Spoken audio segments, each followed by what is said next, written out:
Well, here's the winner bracket game of this Kingsport region in the opening round of the NAIA baseball tournament.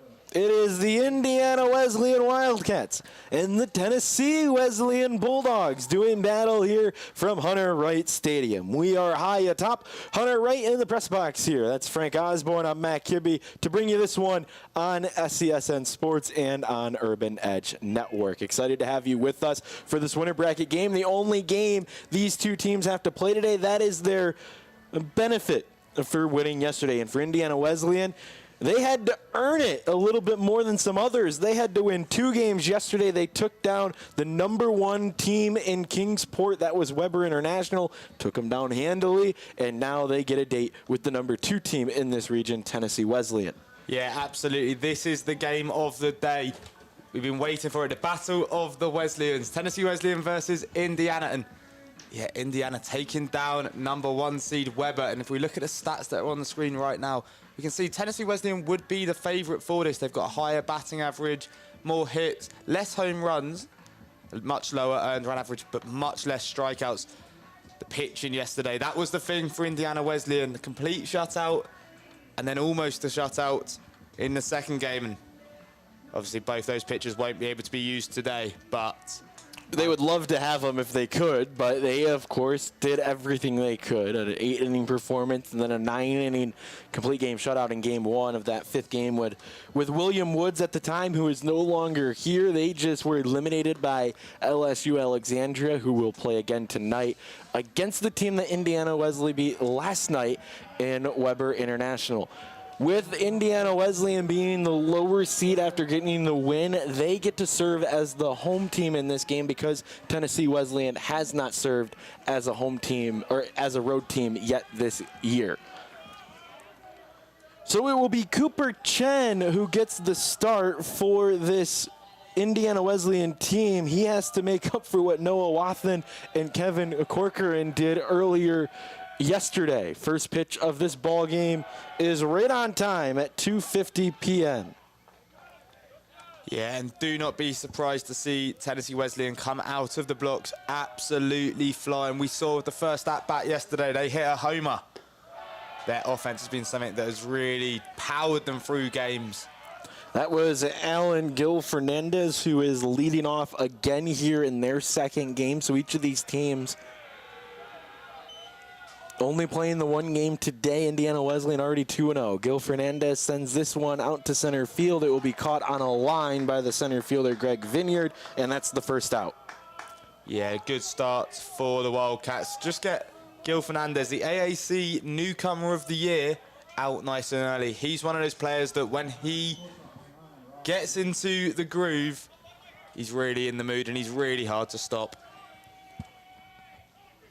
It's a sunny day now, all sun, no clouds here in Kingsport. First pitch misses to Rob Gordon, who's playing shortstop for the Bulldogs today. Can no longer refer to them as just Wesleyan because this is a Wesleyan off. The Battle of the Wesleyan. Yeah, whatever you want to call it. Any name you want to give it. There's a line drive out into the gap in left center field. That's going to get all the way to the wall. Here goes Rob Gordon around first and into second. It's a stand-up double, and this offense is hard to keep down no matter who is on the other side. Yeah, Rob Gordon, the AAC tournament MVP. He's one of those people where he's just a fun player to watch. His enthusiasm's infectious.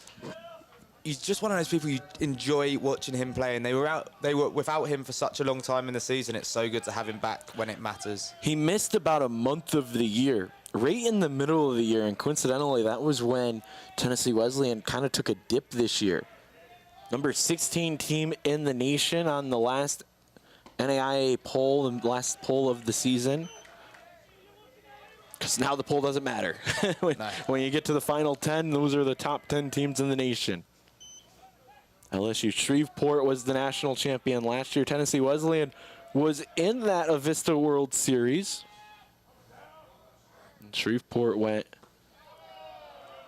if you didn't know the news, if you were under a rock last year, Shreveport going undefeated last year, first ever team to do that. Yeah, not a bad season for them. Not too shabby. They did not go undefeated this year. They are hosting a regional, though, down in Shreveport. 2-1 here. Josh Shelley batting third today for this Wesleyan Bulldog lineup. Yeah, Shelley leads the side in, runs batted in, and he's just one of those players where he can just feel his quality can decide a game if it gets close. Going to get away. Rob Gordon's going to take off for third. Throw down to third. Not in time. Rob Gordon takes advantage of a ball getting away from the catcher, Trevor Vakovsky, and puts himself 90 feet away. Yeah, ruthless was the word I used yesterday, and I think that's going to apply again. Any opportunity to bite, and they will.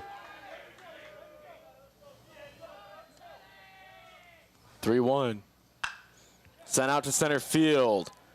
Vineyard is going to track it. He will just get it into the infield. That's way deep enough to score the run. And Tennessee Wesleyan will take the first lead of the ball game here in the first. Yeah, Shelley just almost sacrificing himself to allow Gordon in, just break the deadlock. That's quite important facing this Indiana Wesleyan team where their pitching has been so solid. Just to get that first on the board, try and stop them getting into a row. It's exactly that, a sacrifice fly, F8, and an RBI, an important one for the Bulldogs. Indiana Wesleyan didn't give up any runs in their first game, gave up 6 last night.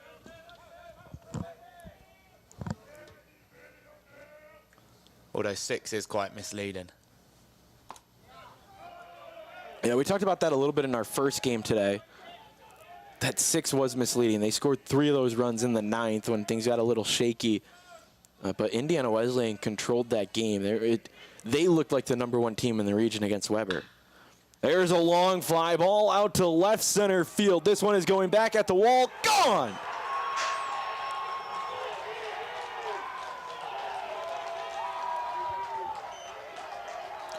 Ball in it. Goes yard, and the lead is 2 for the Bulldogs. Yeah, Tennessee Wesleyan, they have that swagger. They know their quality. Okay, you might get Alan Gil Fernandez out. Okay, you might get Shelley. But they've got so many names on that roster that can all decide a game on their own. And they lead by 2 at the top of the first. 6th home run of the year, and the train's going to keep moving. Colton Reynolds slices one to right field, an opposite field single for Colton, and there's a runner at first, still 2 outs for Indiana Wesleyan.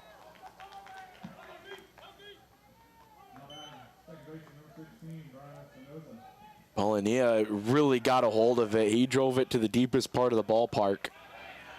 But that's what you often have to do here in Kingsport. Line drives can carry more than fly balls. Another foul ball, and it's 0-1.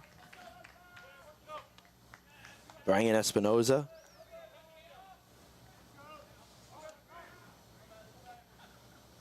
High sky here. Temperature has reached 70. Very perfect baseball weather. Yeah, it just feels like one of those baseball days. Feels like a Saturday. It's nice and hot. Just coming and watching a load of games of baseball. There's a light breeze. I don't know how much you actually need the breeze here with it being 70 degrees, but you have it. Go out there and get a tan. Yeah, a couple of the Indiana Wesleyan people made the trip, and certainly I say this jokingly, but if you're from Indiana, you probably need the sun right now. Yeah. I'm from Michigan, so I can say that because I need the sun as well. And I'm from England, I always need the sun. 1-2. Cooper Chen trying to get out of this first inning with limited damage of 2 runs. And it has been some trip for the Indiana Wesleyan fans that have come to support. Get to see 2 wins already. One of those wins against the favourites. Yeah, there was, after the game, really a massive gathering.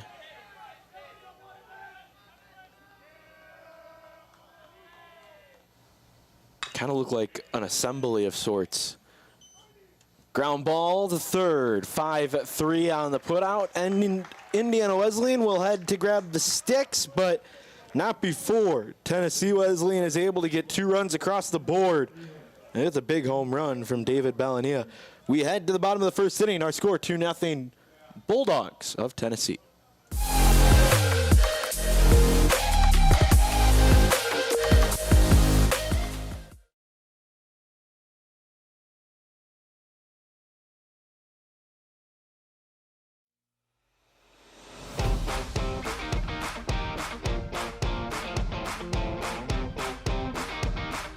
The Bays Mountain Park Adventure Course. Gear up and climb the Hawk's Nest. Work together as a team to complete 4 high ropes challenges, all while suspended 40 feet in the air. Finish with a zip through the canopies on our 310-foot zip line. Our ground course features 9 exciting challenges and is perfect for large and small groups. The Bays Mountain Park Adventure Course. Thrilling fun for group events, parties, and field trips.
Bottom of the first inning. First chance to look at this Indiana Wesleyan offense that has put up 15 runs here in Kingsport already.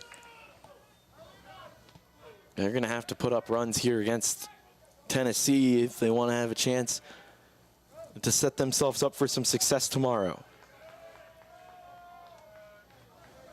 The benefit of the winner's bracket is as long as you keep winning, you only have to play 1 game a day from this point forward. But if you're in a 5-team bracket in Indiana Wesleyan, they had to start off with being the 4 seed. They only had to play 2. Well, they had to play 2 yesterday. Ground ball, foul. Well, they're having the sort of perfect 4 seed role. You win the first game, you have to play again. You go and take down the big dogs. And I mean, realistically, that first game is probably what really allowed them to play that well against Weber, because that settled them in. There's something to be said about already having the experience. There's a hard hit ball out to right field. That's going to be caught as it hangs up in the air for Colton Reynolds. And Greg Vineyard will head back. Jay Toms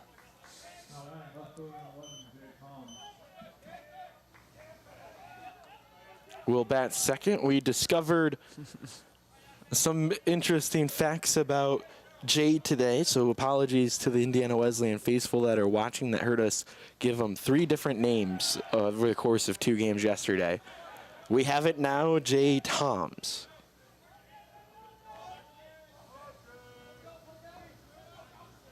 Oh, 1. Ground ball smothered by Gil Fernandez, thrown over in time for the putout. Nice play from the third baseman who went yard in the top of the first. yeah, he almost just knew that he had that. He took his time. It felt like he just was relaxed, didn't want to make a mistake, knew what he had, and get the out.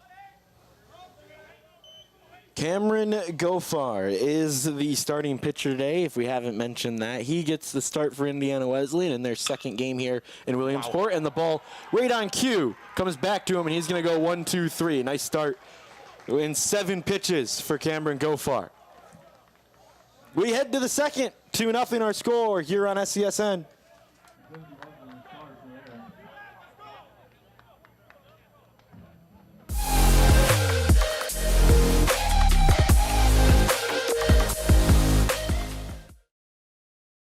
The Southeast Sports Network is now on Amazon Fire TV. Now you can download the SESN app and watch on any Amazon-enabled device, such as your Fire Stick. The easiest way to download the app is to go to our website, find the Watch SESN tab, and click Fire TV app. Then just select your device from the list. That's it. Free and easy. Enjoy watching the Southeast Sports Network on your Fire TV, Fire Stick, or Fire tablet with just a few clicks.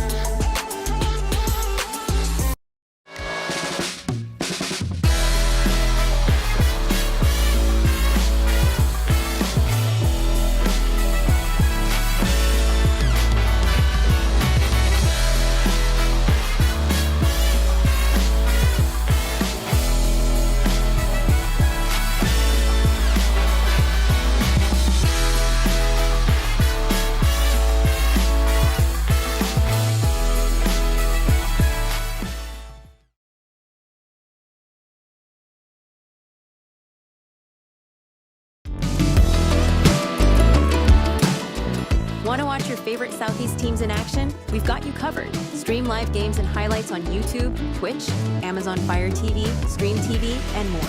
For all the details, visit our How to Watch page at sesnsports.com. It's your one-stop guide to catching every play, every time, wherever you are. The Southeast...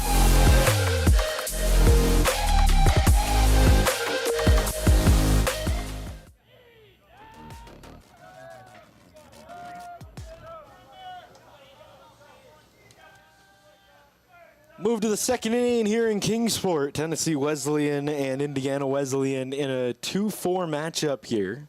4 seed is the home team in the winner's bracket game. Winner moves on to tomorrow and puts themselves in the championship game.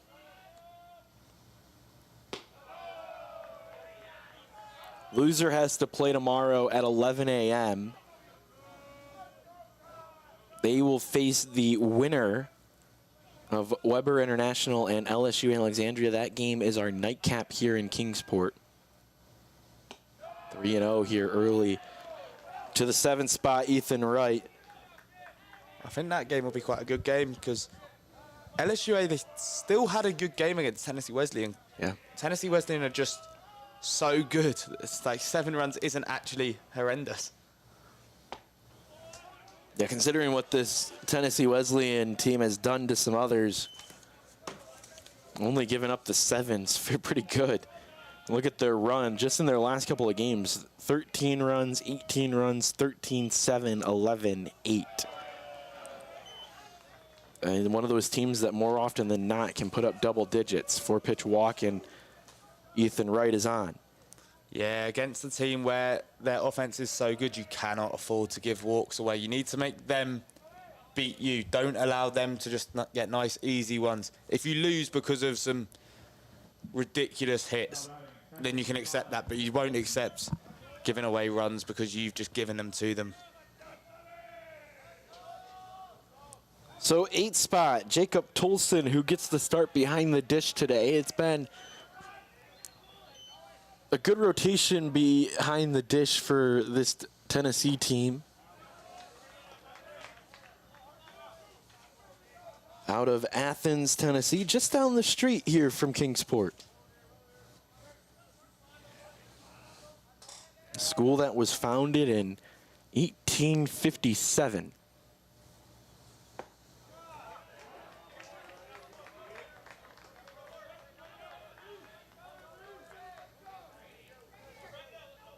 Yeah, how much of an advantage do you think it is not actually being too far away? Well, if you ask Billy Barry, it's a huge advantage because they know this field better than anybody. Billy Berry, the head coach. There's a big swing and a miss from Jacob Tolson on a breaking ball. That's the first out here in the second. He said, and he says this usually before the AAC tournament, which is also here in Kingsport, and then he says it usually when they get the opening round in Kingsport. They didn't know if they were going to be here this year, but when they saw Kingsport, they said, yep, that's for us. That is our spot. There was a chance. A lot of people actually thought in the early prediction that Milligan was going to be the team that made it here to Kingsport for the AAC, which they're right down the road as well. Yeah, well, Milligan, yeah, especially how they are probably the most local team, and they won regular season in the AAC, but Tennessee Wesleyan dominated the conference tournament. Milligan struggled. You know what Milligan didn't do today? They didn't struggle. They did not struggle. 14-9 against Faulkner down in the Lakeland bracket. That's where they got sent instead.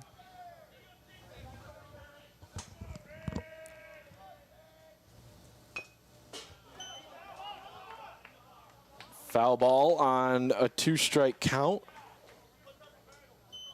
Or sorry, on a 1-strike count, so it is 2 strikes now. All those first games are starting to wrap up. All the second games starting to get going. We told you that on elimination day, everything tends to fall behind just a little bit. And so we're actually 20 minutes, well, not anymore, but we're 20 minutes or so behind where we were supposed to be, our scheduled time, which was 2:30. I have to have an hour in between games, so when we finished at 1:50, that's why we started at 2:50 today. Runner takes off against the lefty on the first move. Throw down would have been in time had it been a clean throw. It is just up the first base line, or up the second base line, and it will be 2-2, stolen base for Ethan Wright. Well, that's exactly what I mean about he walked and now he's stolen. Now he's in scoring position. You want Tennessee Wesleyan to be forced to show their quality, not to get it come to them easy.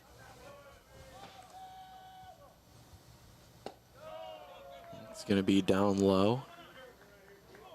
Now it's going to go to 3-2 here as Cooper Chin tries to find the zone.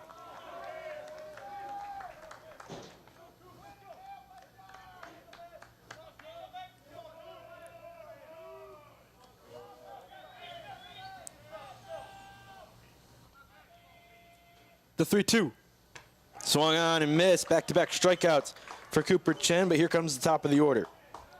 That's exactly what he needed, just to build some confidence after a tough opening innings.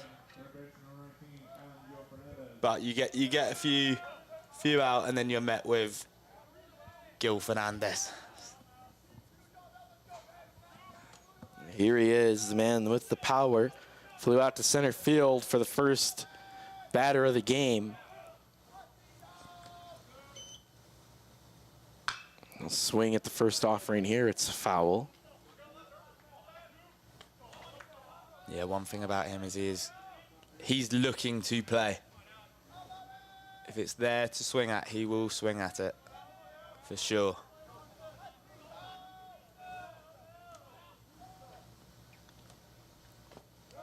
Pitch downstairs to Gil Fernandez.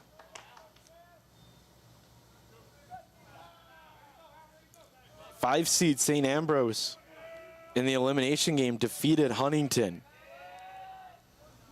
One of the 5 seeds to move on today. We'll play tonight at 6.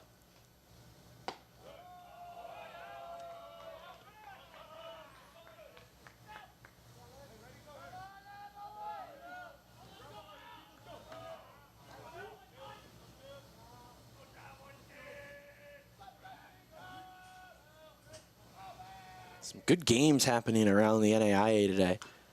A foul ball, and it's 2-2 on Alan Gil Fernandez. Yeah, elsewhere across the country, we've got another similar one like this with Brian playing against William Carey. They've already beat the number 1, so they won their first game, then beat the number 1 seed in Cumberland's, and now playing William Carey. That's a similar situation to how we've got here.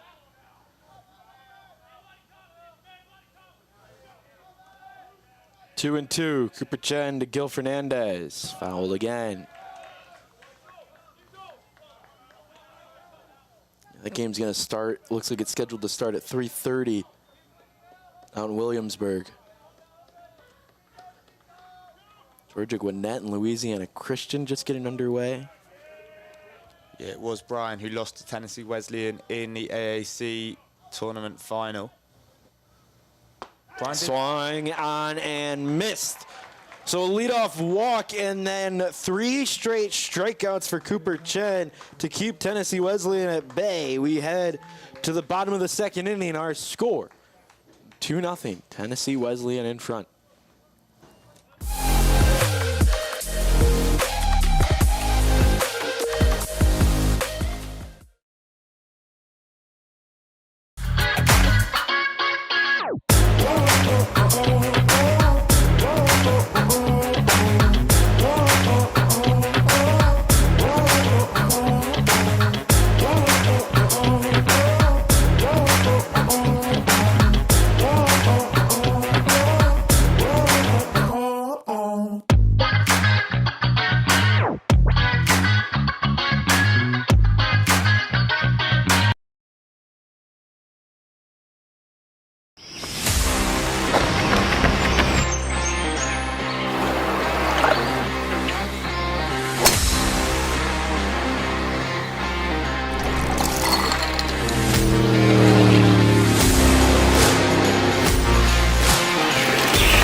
Four, 5, and 6 due up here in the second inning. First pitch swinging is Drozlik. Matt has been good all tournament long.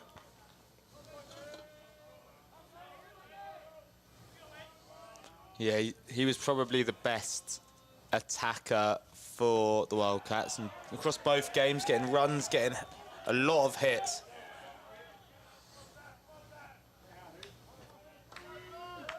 Hit back in the first game, got a couple of an RBI. It was 2 for 3 in that game.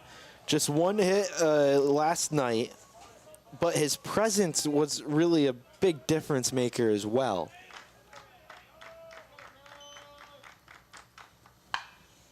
And there's the first hit right on cue for Indiana Wesleyan.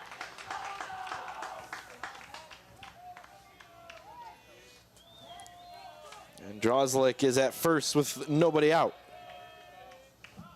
Yeah, that's the start to the innings that they really needed. We've said it before, the Tennessee Wesleyan offense is so good that if the defense has a good game, it will just be game over pretty quickly. So the Wildcats need to chip away and chip away. Keep himself in the game. And first pitch strike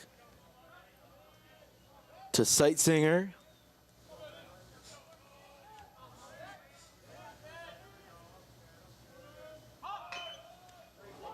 Another bunt to move the runner. And they do so. Nick Wiley will come up now with a runner in scoring position. Ben Sightzinger does his job, moves the runner into scoring position. Yeah, don't mind that at all. Get the runner into scoring position while you had the outs available to do so. Now one big hit, and they give themselves a real good opportunity at half in the deficit. They leave it to the big man in the box. Career home run leader at Indiana Wesleyan. He's a couple shy of the single season record. He's at 20 on the year. He's one of these guys that, let me have a moment here now. Now here's a guy in Nick Wiley who can make this ballpark feel small. And it is not small at all.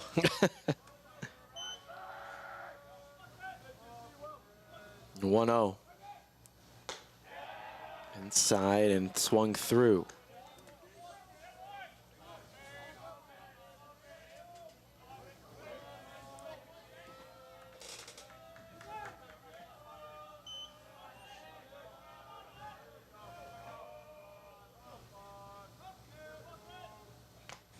Fouled off, and it's 1-2.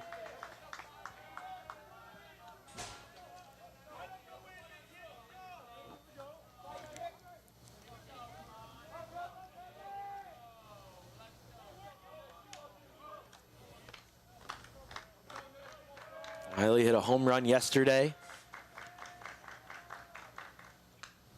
And trying to add to it here. A home run here would tie this game up. I know it's early, but you do not want to just be chasing Tennessee Wesleyan. If it turns into a boat race, you got a little bit of a stronger engine. Yeah, absolutely. You want to be as close for as long as possible. I mean, if you can get ahead, that'd be brilliant, but... Daylight play.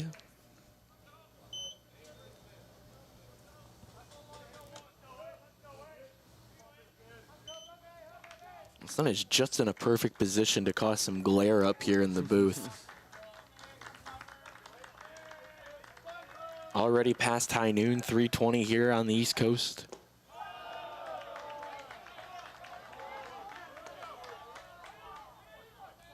One-two goes to 2-2. Wiley just trying to get a base knock. 2-2. Fouled again, and we're getting into a battle here. Well, we've said it before, if you can't get anything, just make sure you foul it off and stay in at the plate. Just keep working away with the pitcher. 2-2.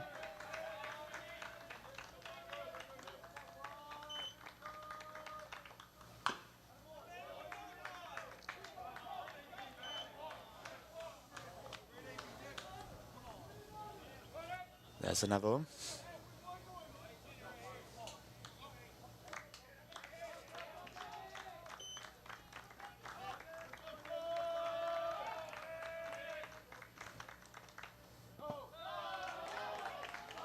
Downstairs, and it's 3-2. The count is full.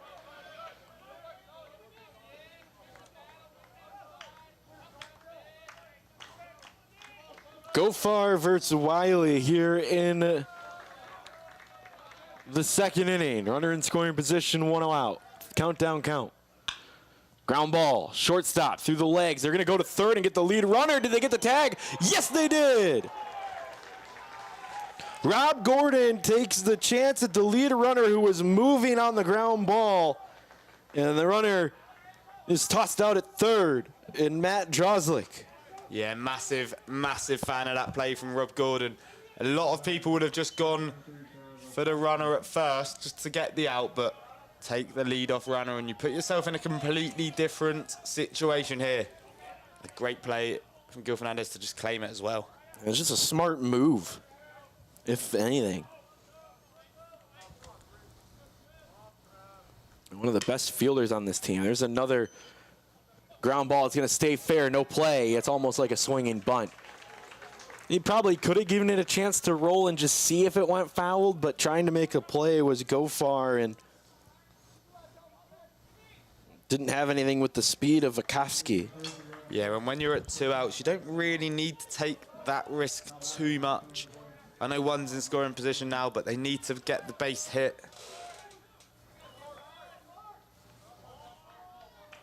Jackson Mott is going to be the runner over at first for the catcher. So runners at first and second now in the bottom of the order and try and keep everything going. Cameron Gofar will face Mark Snowden here. Mark has come up with a couple of big hits throughout this tournament already in day one.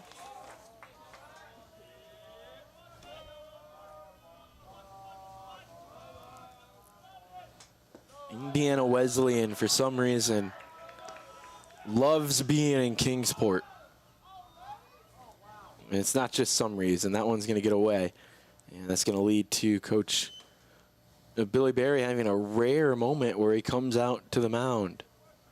And he is hardcore staring at the dugout of Indiana Wesleyan. And I'll tell you why here in a moment.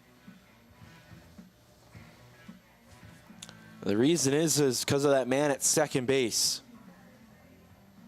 Nick Wiley is at second, and the runner at second throughout this entire inning has been signaling to the pitcher, or to the batter, where the pitch location. He's not signaling the pitch.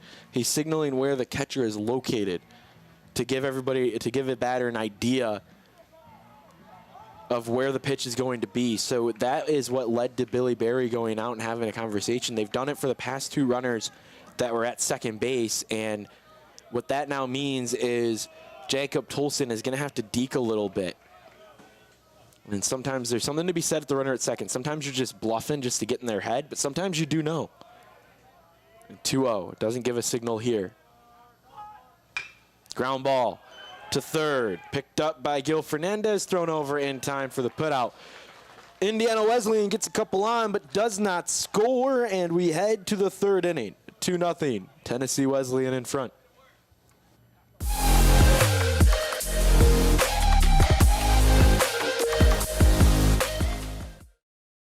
What if you can have it all? A place to call home, a great job, and a safe and welcoming community to raise your family. You can have all that and more in Kingsport, Tennessee. For the past quarter century, Kingsport has been on a mission to reinvent itself as the first professionally planned and privately financed city of the 20th century. Kingsport has earned the nickname the Model City. From award-winning educational initiatives to business incubators to the surrounding natural beauty, Kingsport is just the right size to have the amenities you need without the traffic and crime of a larger city. With a vibrant downtown, great shopping and dining, and a thriving local economy, Kingsport is the perfect place to call home. Ready to start loving where you live? Choose Kingsport. Visit movetokingsport.com and discover all the reasons why this charming town is the perfect place to call home.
Third inning. Cooper Chin continues to work. Another lefty for Indiana Wesleyan.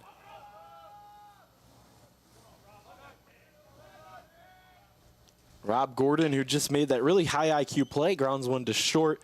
His counterpart in Carson Bush will throw him out, and there's one out here in the third. Yeah, nice, simple play there. I think that's one shortstop's probably done thousands of time across his baseball career. Absolute bread and butter. Carson Bush, a really good fielder for this team as well.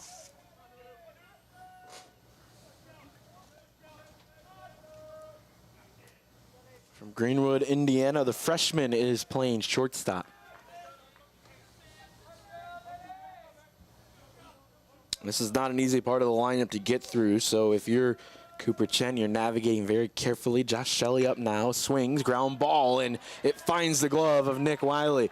That was a hot shot to first, a hard ball off of the bat, and almost skated by the first baseman, but he gets a glove down on it. Yeah, great bit of fielding. Just dropped the glove collected in. Shelley knew as soon as it had gone straight to his counterpart that he had no chance. He'd have had to get on a serious move.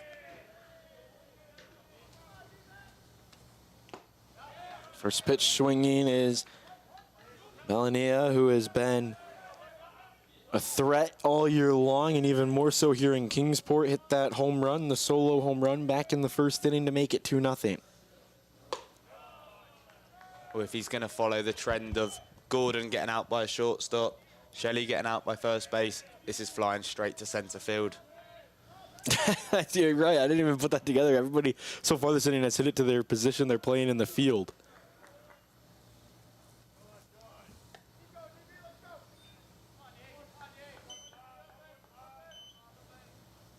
Belina hit a fly ball over the head of Greg Vineyard, his counterpart, back in the first inning, and what was one of the quickest home runs to get out of here.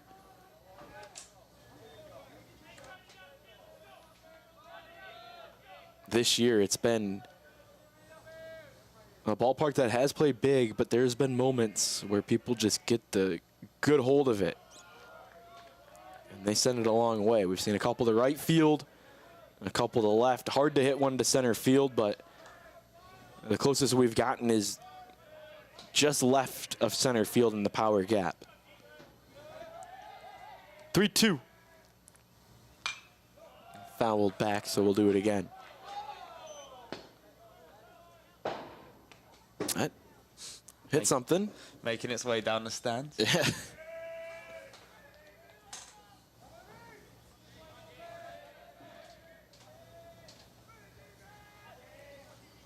Three-two. Fouled again to stay alive. Keep going shout from the dugout.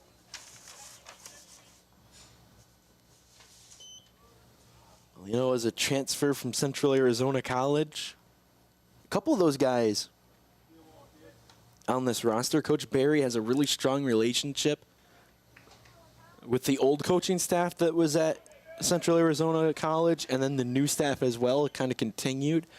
So they've been able to grab a couple guys from there, bring them here to Tennessee Wesleyan in Athens, Tennessee. 3-2. Another foul ball to stay alive. Keep going is right. He certainly is doing that right now.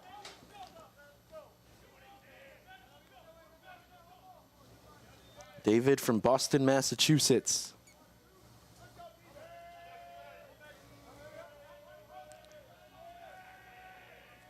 Three-two.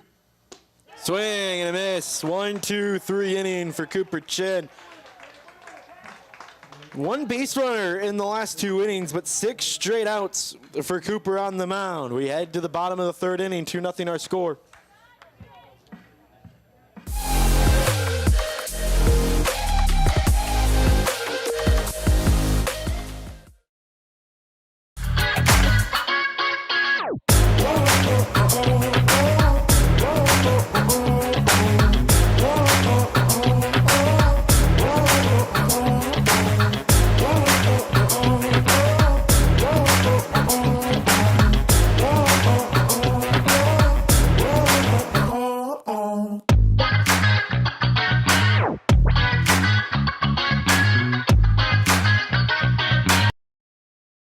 The Southeast Sports Network is now on Amazon Fire TV. Now you can download the SESN app and watch on any Amazon-enabled device, such as your Fire Stick. The easiest way to download the app is to go to our website, find the Watch SESN tab, and click Fire TV app. Then just select your device from the list. That's it. Free and easy. Enjoy watching the Southeast Sports Network on your Fire TV, Fire Stick, or Fire tablet with just a few clicks.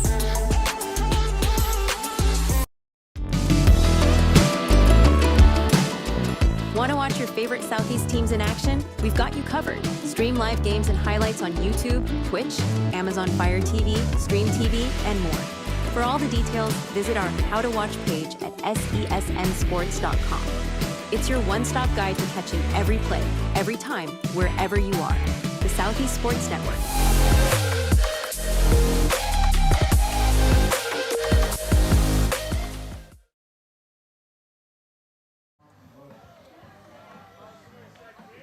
Bottom of the third inning. SCSN home. SCSN is your home for NAIA Baseball, the opening round, presented by Visit Kingsport. 9-1-2 in the order. And this is where the Wildcats have to make it count. They've managed to hold the Bulldogs for 2 straight innings, which not many teams do.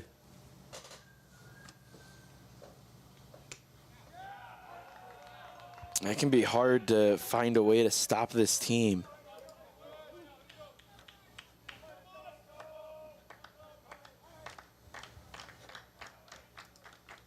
Tennessee Wesleyan, of course, took down LSU Alexandria, and Cameron Goffard sits down Carson Bush on a looking strikeout. Surprisingly, that's his first strikeout of the day. He won't mind that being his first as long as they continue now. They're back up to the top of the lineup. This is where it matters.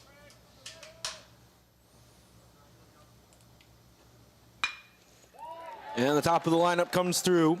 Greg Vineyard is going to get his base hit. And there's a runner on with one out here for the Wildcats. Yeah, exactly what he needed to do. Nice and efficient. Ball was there to be hit. Just drove it low in between shortstop and second base. And once he's on base, it just asks the question a bit more. And it went right back up the middle.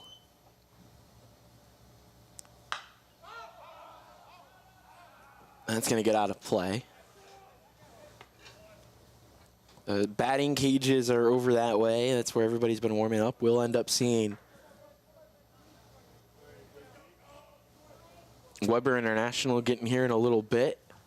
Actually, some of them might already be here. Some of the coaches might have gotten here early. There's another one that's going to go foul and out of play. Jay Toms grounded out to third back in the first inning. That was a 1-2-3 inning. The only traffic that the Wildcats have gotten on were in the second inning, but nothing came across the score. Had runners at first and second at one point.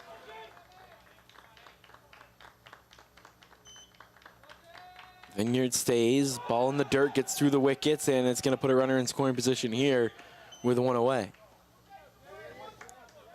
Yeah, they have to capitalize on the few chances that they're allowed. Tennessee Wesleyan don't make errors often. No, just didn't make a pitch there.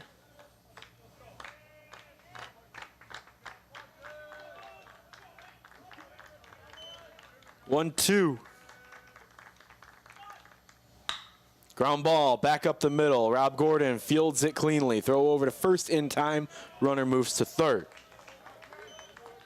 Yeah, another good bit of fielding from Gordon. Chose to go for the runner to first as opposed to third this time. Definitely the right decision. The way his momentum was going, it would have had to be the coolest throw ever to get the guy leading.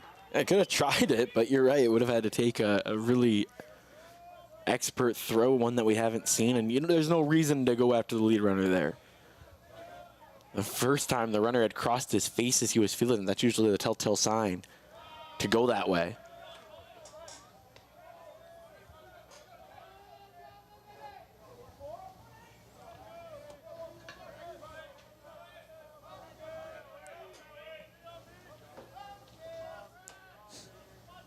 Did I just do the pumpkin joke? Yeah. Ground ball to third, and that pumpkin is going to be out. 5-3 on the putout. Pumpkin.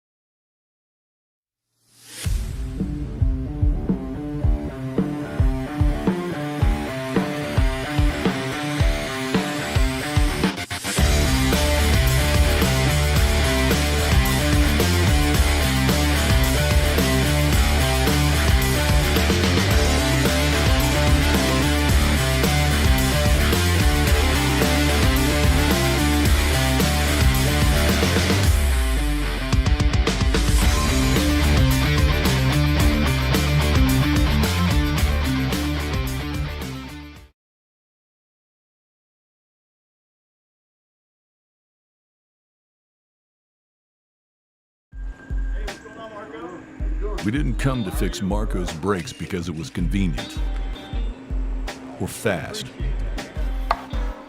We did it because Marco has bigger fish to fry and a lot of hungry people to feed. Kraus Family Ford. Passion drives purpose.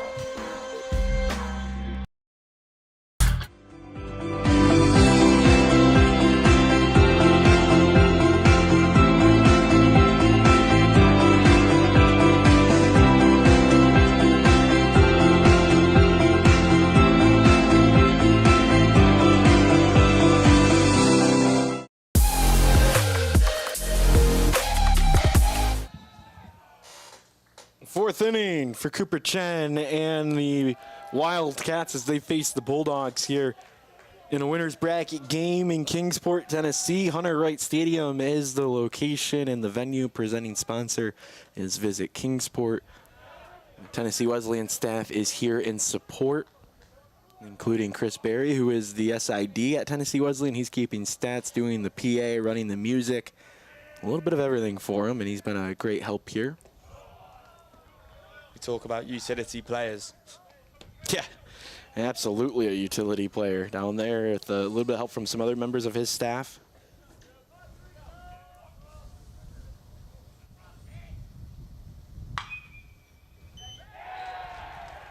There's a base hit past the diving sight singer.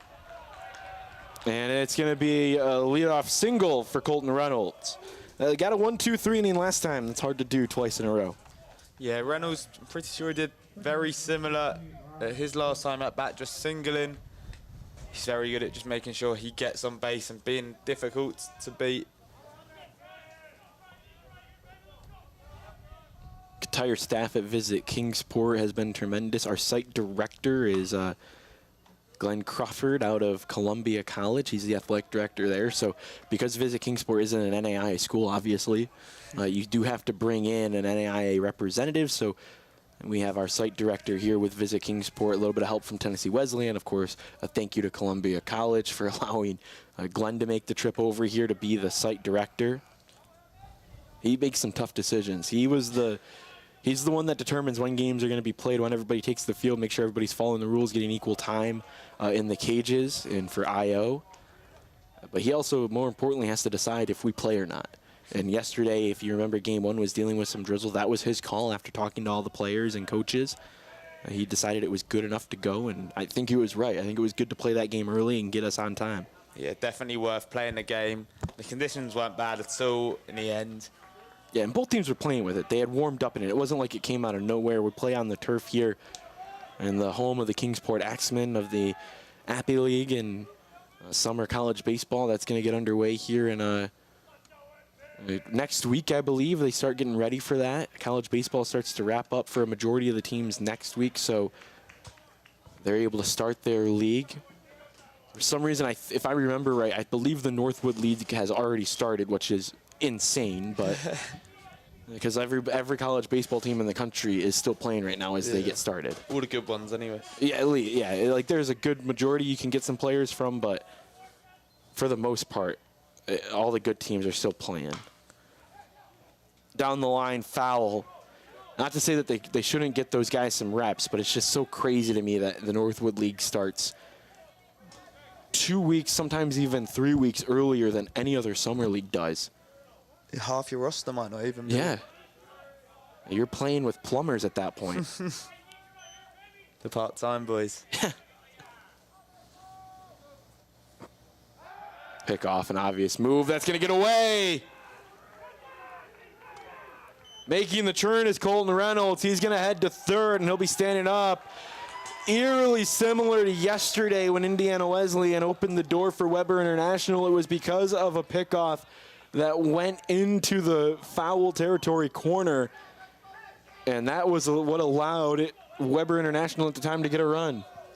Yeah, we'll say it time and time again. Against Tennessee Wesleyan, you cannot hand them things because give them an inch and they'll take a mile. And you've just given them an opportunity with no outs to have a runner go from first to third.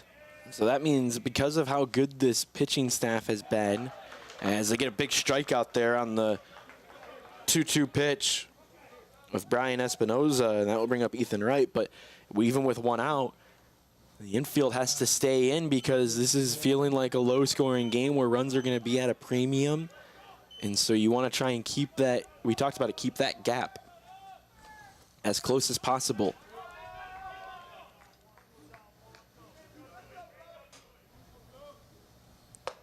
Outside.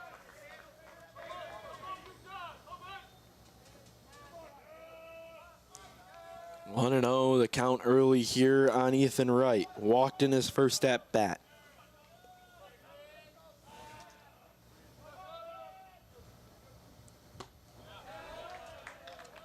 Called strike, and it's 1-1.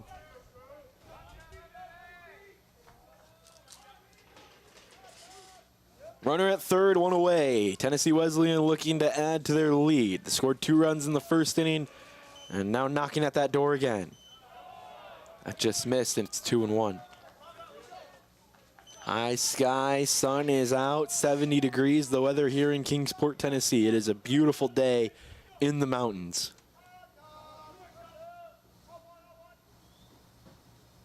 Two one, down low in the dirt, 3-1.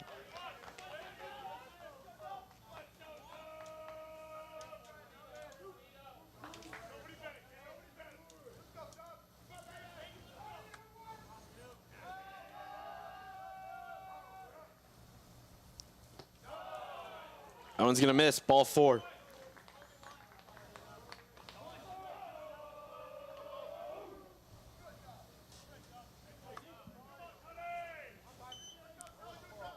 Yeah, and like I said, you want them to beat you based off of quality. We saw it in the first innings, some nice hits. Yeah, they earned those runs. Yeah, these don't feel, when you're just allowing walks, Tennessee Wesleyan are too good to just let them walk. Ground ball. And so with the runner at first and 1 out, the middle's gonna play for the double play. The corners are gonna play not really in, they're more even with the bag, especially at third. He's about as far off of the bag as the runner.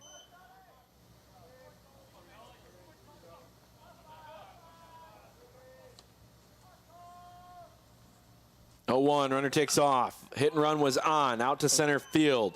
Vineyard is there. He's going to come in on the throw. Throw's coming to Holmes. Got a good arm. Going to be up the line, though, and a run's going to score. Sacrifice fly for Tennessee Wesleyan and Jacob Tolson. Yeah, interestingly, before that hit, the guy at third was pointing to the sky, almost suggesting to hit it far and high and just make sure you get that 1 run in and just extend the lead further to 3 runs to none.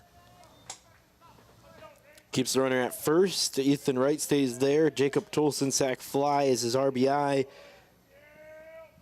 And Reese Jordan now comes to bat, who struck out back in the second inning.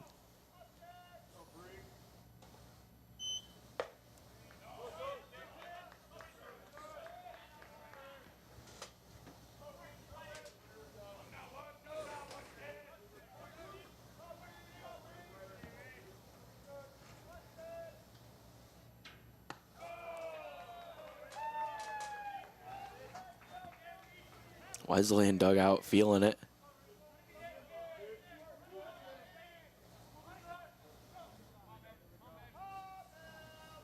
Two outs.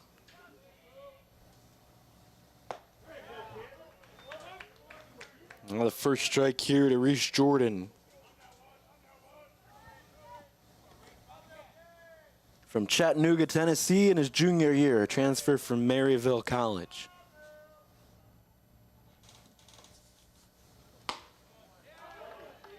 Second strike in there from Chen.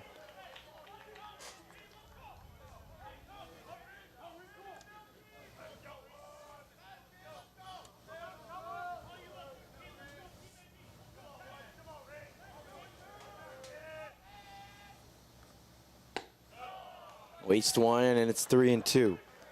3 runs, 4 hits for Tennessee Wesleyan. Indiana Wesleyan has 4 hits, no runs. They also have the error that just happened this inning. led to the run to make it 3-0.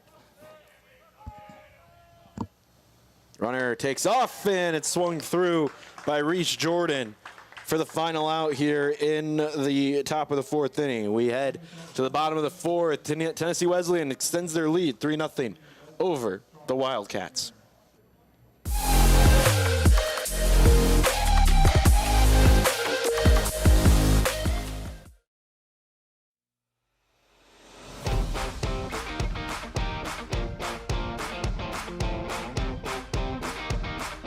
The Bays Mountain Park Adventure Course. Gear up and climb the Hawk's Nest. Work together as a team to complete 4 high ropes challenges, all while suspended 40 feet in the air. Finish with a zip through the canopies on our 310-foot zip line. Our ground course features 9 exciting challenges and is perfect for large and small groups. The Bays Mountain Park Adventure Course. Thrilling fun for group events, parties, and field trips.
To the bottom of the 4th inning, Indiana Wesleyan up to the bat now here with the 4, 5, and 6 batters in the order due up.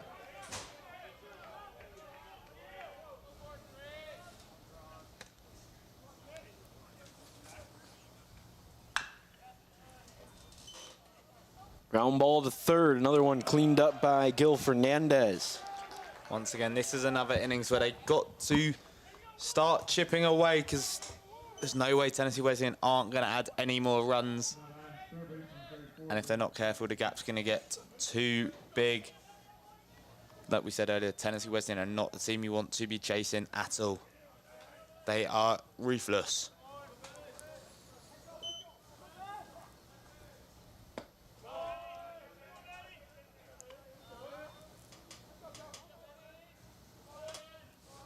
Ben Seitzinger.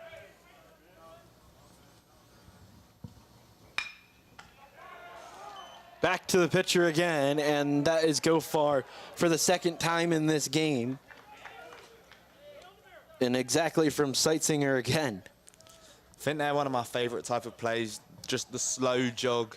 I can only imagine how demoralizing that would be for the batter sprinting in at full pace while the pitcher jogs it over and just nice little handover. So Bulldogs looking to make this a quick innings. Another one down to third, and it will be exactly that. A quick inning, 5-3 on the final out.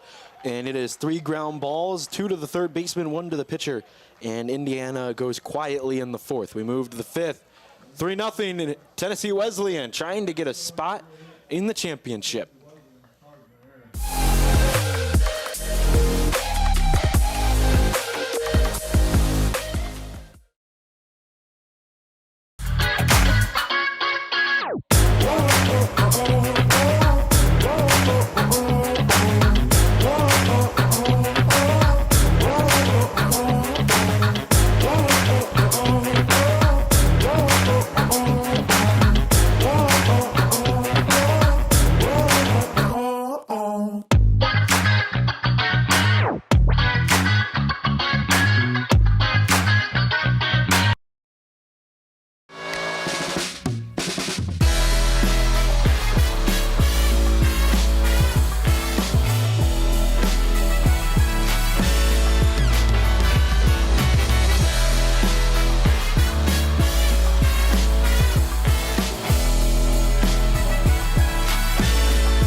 Fifth inning here on SESN. Excited to have you along. Frank Osborne, Matt Kibbe with you here on the call, here from Kingsport, Tennessee. Yeah, right now the game's sort of gone. How many would have expected? Tennessee Wesleyan just stamping their authority, showing their quality. Indiana Wesleyan keeping it close, but not quite being able to leave their mark on the game as of yet.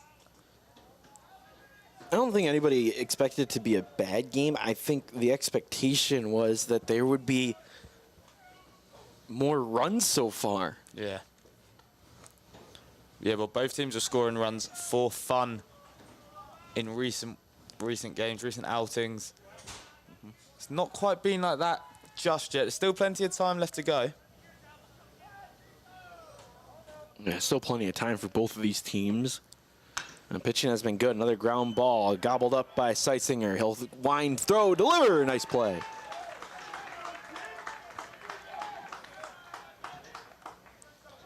Yeah, good bit of fielding there just to recover. He was sort of stumbling and falling, but that didn't matter. He managed to get the throw away accurately and with enough speed to get the first out.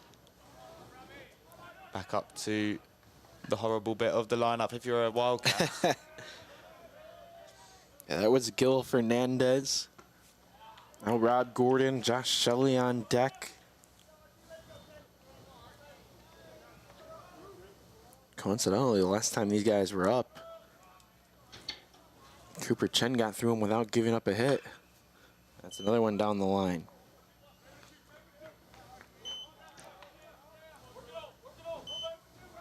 It was 6 consecutive in a row retired, which does not happen a lot against Tennessee Wesleyan. Team that's 41-14 this year. The Indiana Wildcats are 36-22.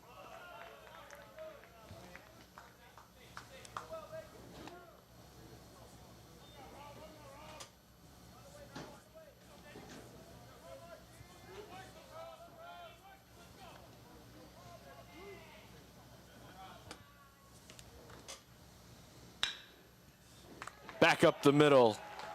Hard to keep this part of the lineup quiet. Rob Gordon gets a base hit.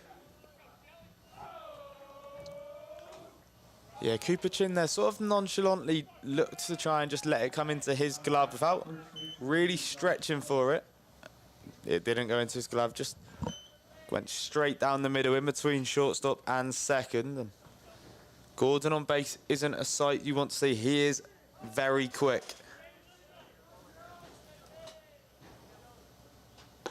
Swing from Josh Shealy at a breaking ball.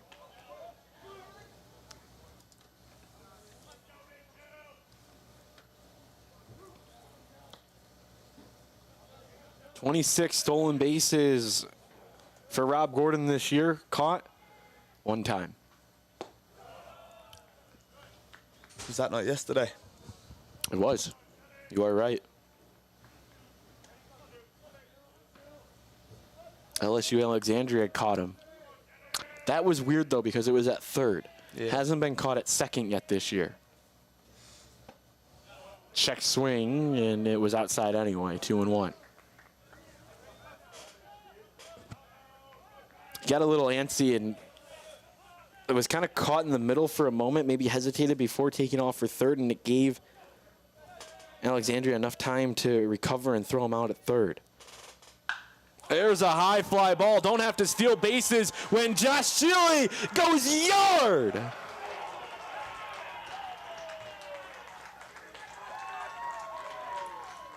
The lead is now 5. Josh Shealy continues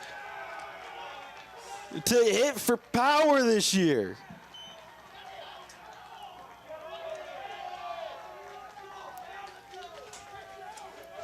Yeah, like I said, it was not going to be like that for long. They had 2 consecutive innings where they didn't give away a run. They gave 1 away, but when you've got the quality, you might stop Gil Fernandez. You might only have Gordon singling, but they have that quality. He leads the team in runs driven in for a reason. When you've got power hitter after power hitter after power hitter, one of them is going to hit for power, that's for sure.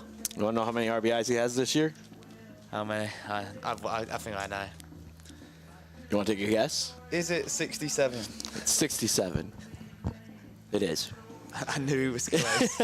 That was his 14th home run of the year, 67th RBI of the season. He's got 3 of them today, one on a sacrifice fly, and then just now hit that big home run. I wonder if he knows that. I didn't look at the dugout reaction to see if they knew. But if they don't, I might run down there and tell them just to see. To wind up any of the adults down there. Yeah, that's like when you walk through, like, you ever seen a kid, a group on a field trip? Yeah. The first thing you have to do, the moment you see a group on a field trip of kids from elementary, middle school, whatever, is just casually walk by and just 6'7", 6'7", 6'7". Teachers across America will love you if you do that. I'm sure.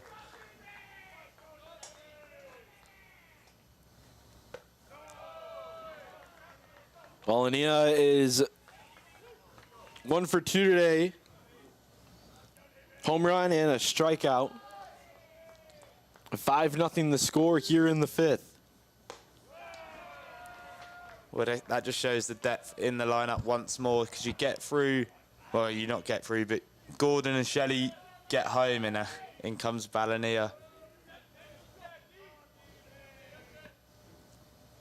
Yeah, he's the quote-unquote cleanup hitter.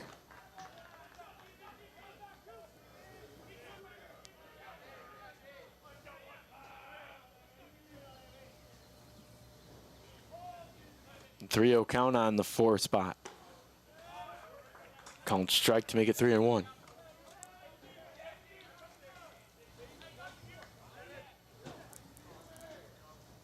Weber are officially in the building.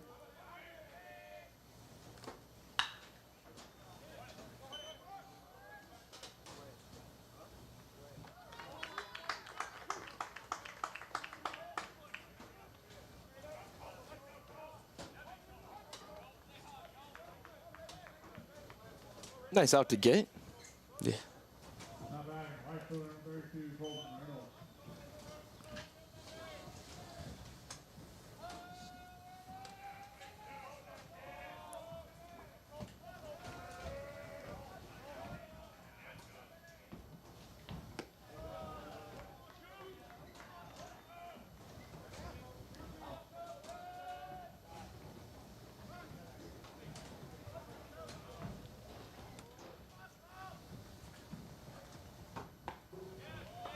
That's a big swing from Colton Reynolds to make it 1-1. Yeah, right now, Reynolds 2 for 2 at bat. So this would be big if Chin can get him off here. Just throw off his momentum slightly.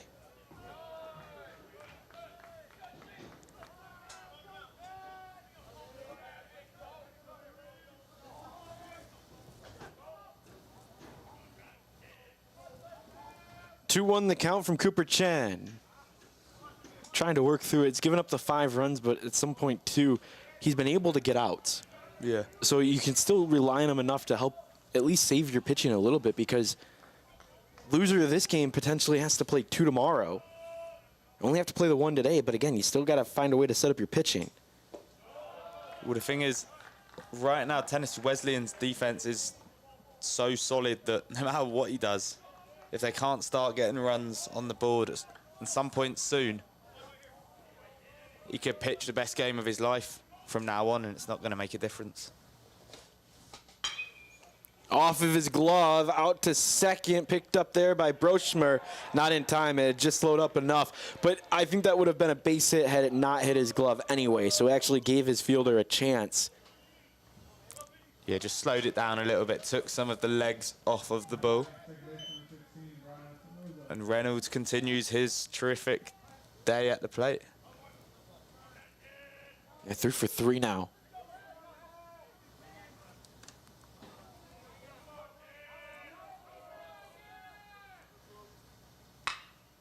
And a slice foul. hit off of the batting cage and go into the mountains.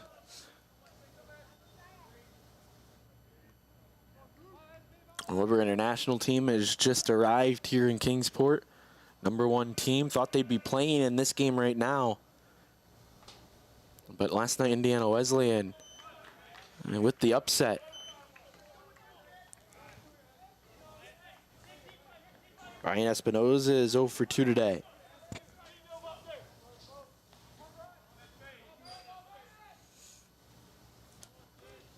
Five runs on 7 hits for the Bulldogs. Slicer out to right field, and it will be caught by Mark Snowden. But Josh Shelley hits his 14th home run of the season and extends the lead to 5 for the Bulldogs. We head to the bottom of the 5th inning here in Kingsport.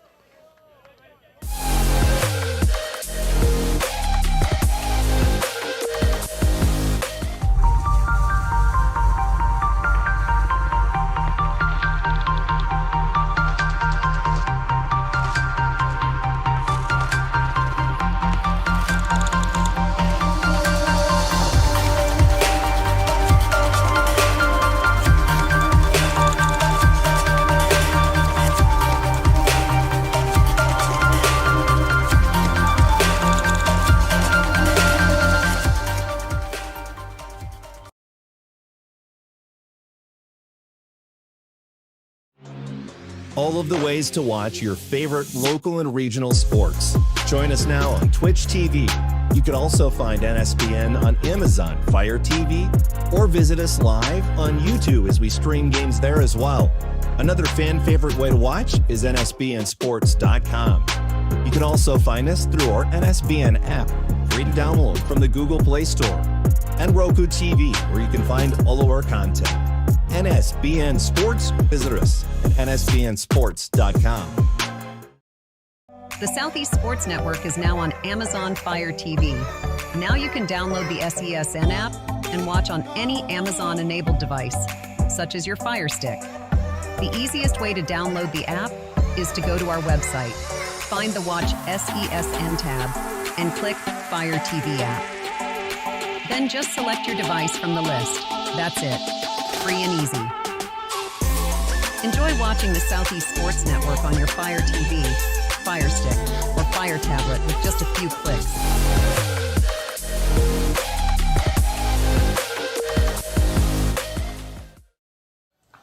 Trevor Vikoski will lead us off here against Cameron Gofar. Foul ball. We've seen a lot of foul balls here on day 2.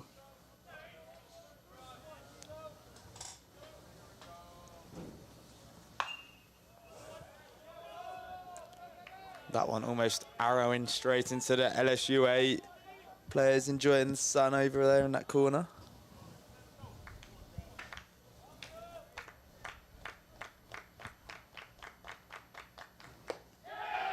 There's a strikeout. 7, 8, 9 in the order due up, and the first one is sat down. Cameron Gopher has been an ideal pitcher for this lineup today. The senior has made 14 appearances. All but 1 have been starts. He came in with 75 2/3 innings and a 5.47 ERA. He's going to make another fielding play off the mound. Nice grab by the senior, and the second out is up on the board. Yeah, nice and efficient once again from the pitcher. Getting involved in the fielding again.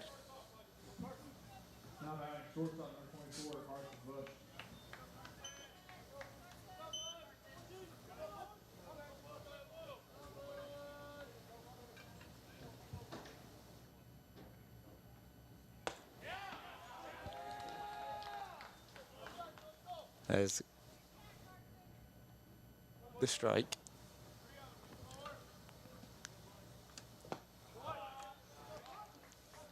One and one here on the 9 spot, Carson Bush against Cameron Gofar.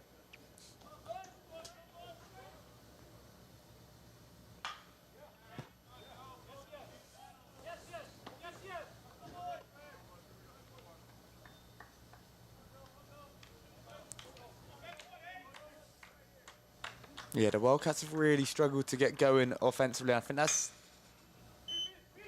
Hard ground ball, the second, nice play. And Brian Espinoza goes racing across the bag, throws across his body, and it's another 1-2-3 inning. 8 in a row retired by the Bulldogs, and the Wildcats can't find offense here against Tennessee Wesleyan.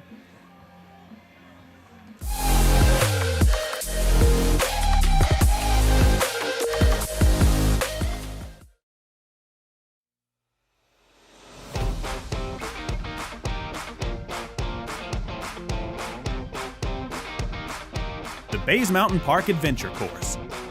Gear up and climb the Hawk's Nest. Work together as a team to complete 4 high ropes challenges, all while suspended 40 feet in the air. Finish with a zip through the canopies on our 310-foot zip line. Our ground course features 9 exciting challenges and is perfect for large and small groups. The Bays Mountain Park Adventure Course. Thrilling fun for group events, parties, and field trips.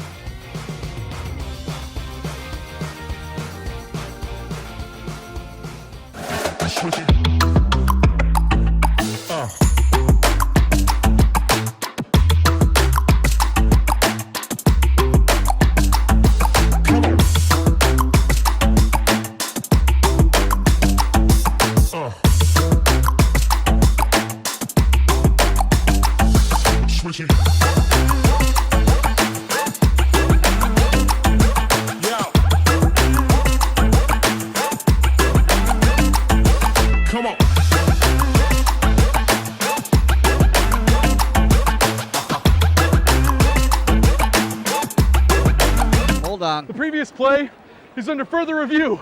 I'm not sure what he could review, but okay.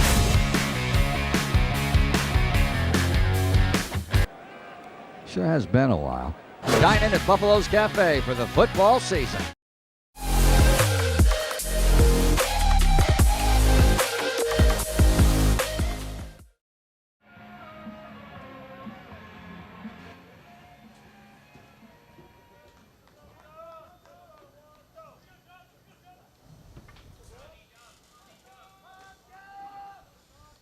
Tennessee Wesleyan back on offense here in the 6th inning.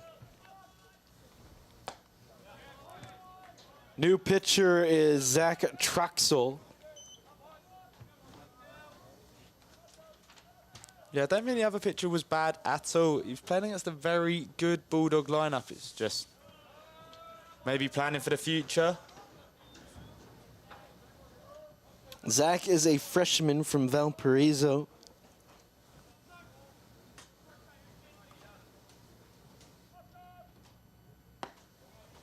Really, 5 runs. And really, it was 3 before the home run for Cooper Chen. He did exactly what you could ask. And the bonus is those 5 runs were spread across the 5 innings of work. Give up those 5 runs early, you're probably gone in the 3rd or 4th inning. But to get all the way to the 5th, turn it over to your bullpen with 4 innings left, that helps you out a little bit for tomorrow. And we'll see what the freshman can do, see if he can help his team out as well.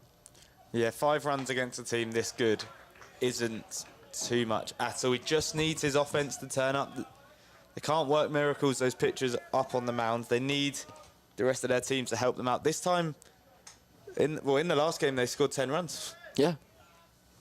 Had a couple of big innings. It was a close game against Weber, and then the floodgates kind of opened. A 5-run inning, and I believe it was the 7th inning. Yeah. So soon. Yeah, it's right on cue here. Only difference is now you're trailing instead of building a lead. All momentum. I don't think we can say that enough here in Kingsport, honestly. Because postseason baseball is so unique. Ethan Wright's going to walk. The 7, 8, 9 hitters due up here for the Bulldogs. One more game tonight. I have back-to-back triple headers. It's LSU, Alexandria, and Weber International in an elimination game. We have to send 2 teams home, unfortunately. As the bunt's laid down, they're going to test the freshman to make a play, and he will. PFP strong for Zach Truxell. Once again, the pitcher coming in, getting involved with a bit of fielding. But most importantly for Tennessee Wesleyan, Ethan White progresses into scoring position. Now you can see it trying to score a couple more runs here. Run rule rules are in place here in the postseason. I actually added that a couple years ago, and it's been a great addition. It used to be when you get to the postseason in the NAIA, the run rule went away. You had to play the whole game, and so you'd end up with some of these games where it just was the 1 seed versus the 4 seed, or the 1 seed versus the 5 seed, and 1 seed would just... That just kills the pitcher. Yeah, it was not great. So they implemented the run rule, and that has saved some arms. And it's actually changed the strategy of the game a little bit, too, because now you have to find your way. If you can get runs, so Tennessee Wesleyan going to continue to play small ball here and try and generate offense, because if they get 5 more runs, well, now you don't have to worry about pitching on your end. So both sides of the same coin. Base hit down the left field line for the lefty, Reese Jordan. Cody McGill got the pinch hit there. Like we said, they get the runners in scoring position, and they are ruthless. Any opportunity for him to make that, and he does, extending their lead for the 3rd straight innings that they've scored in. Really just leaving their mark on the game, and I don't know, you need something special from the Wildcats. Yeah, gets an RBI in his first at-bat of the day. He pinch hit for Reese Jordan, who was 0 for 2 with 2 strikeouts. Get the top of the lineup back up. Have to get to the 7th inning with that lead, and because they are the road team, Indiana Wesleyan will be allowed to bat in the bottom of the 7th. If they are trailing by 10, then they'd have to produce a run. So that's the craziness that we're looking at. Another hard fly ball for Alan Gil Fernandez. Keeps going back to the wall, and all the way back to the wall. Runner's going to attack from first. Throw comes in. And it's smart base running to get back into scoring position. And a long fly ball for Alan Gil Fernandez again. Yeah, good fielding there. Out in the outfield. Got smashed by the back of the fence. It's what you get when you don't have... I mean, you've got a warning track, but... Yeah, it's tough. So, yeah, there's the inner workings there. Now, there is a very slightly different feel between the brown turf and the green turf, because they actually do this, and it's interesting with the AstroTurf. The green turf is just a hair longer than the brown turf that surrounds it, so you do get a distinct difference. Now, can you fully tell when you're running? Probably not. But there is meant to be a difference, so the outfielders have to trust themselves. So you get a practice day on Sunday where you can try and track everything, get a feel. A lot of people take their infield, outfield, and try and hit as far as they can so you can see how many steps you actually have when you get to the warning track. But a lot of times it's feel. That's strike 3. Swing and a miss. And Indiana Wesleyan is out of the 6th inning. Another run comes across, though, and we head to the bottom of the 6th inning. 6-0 is our score on SCSN.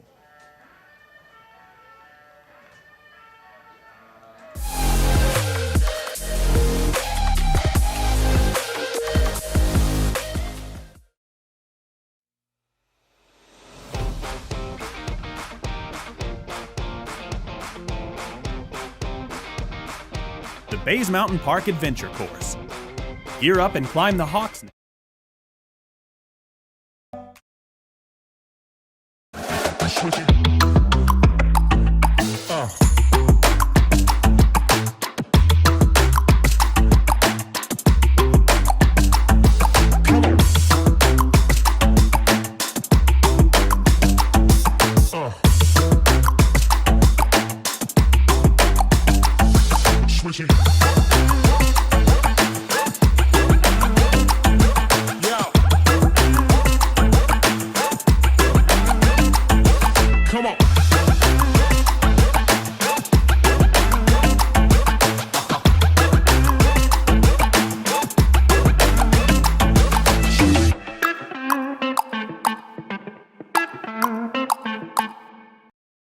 The Southeast Sports Network is now on Amazon Fire TV. Now you can download the SESN app and watch on any Amazon-enabled device, such as your Fire Stick.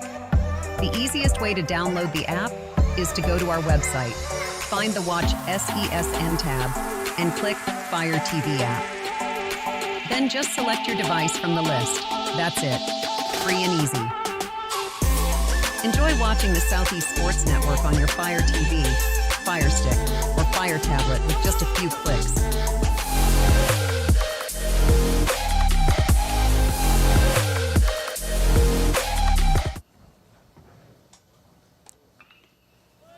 Top of the order for Indiana Wesleyan. The Wildcats looking for their first run here on Elimination Tuesday, but this is not an elimination game. This is the winner's bracket game, the middle game of our day. Winner moves on and secures a spot in the championship.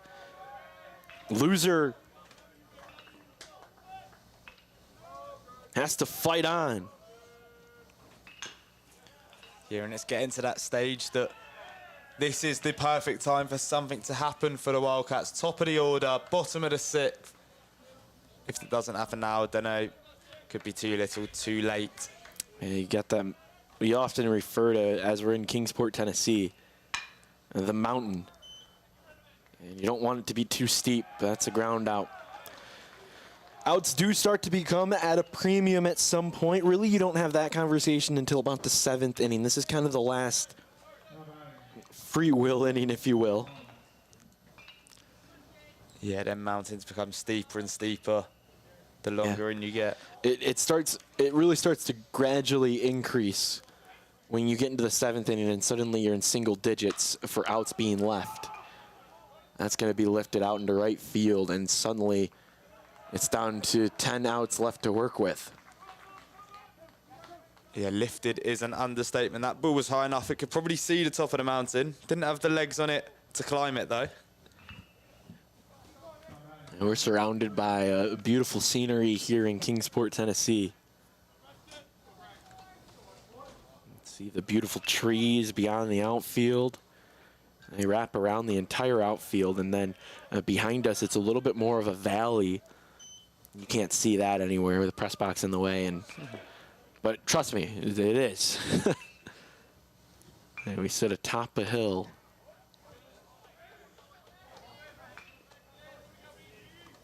(2-0) on Braxton Brosmer. A 3-spot in the lineup, who is 0 for 2 today. Cameron Gofar has been really good on the mound, and he's going to continue that. This is going to create a stretch of 11 in a row for the Tennessee Wesleyan Bulldogs. They have been on fire defensively and offensively. They look to add more in the 7th when we come back on SESN.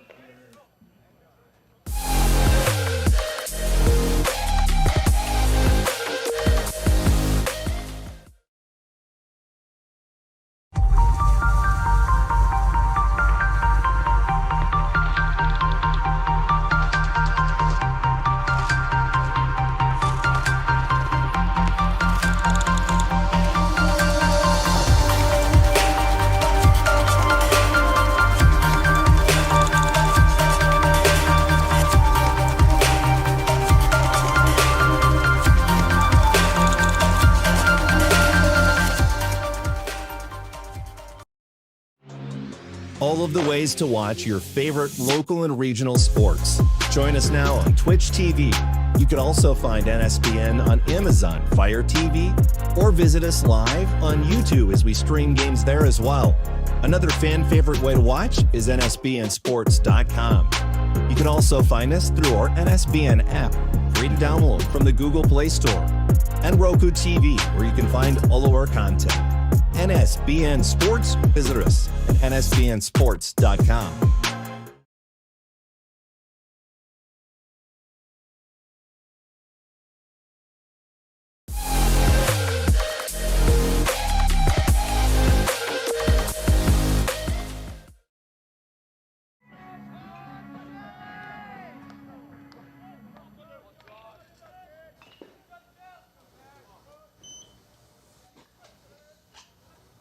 Seventh inning. Zach Troxel is still on. Here in the seventh, it is 3, 4, and 5. Heart of the order due up. 6-0 is the score.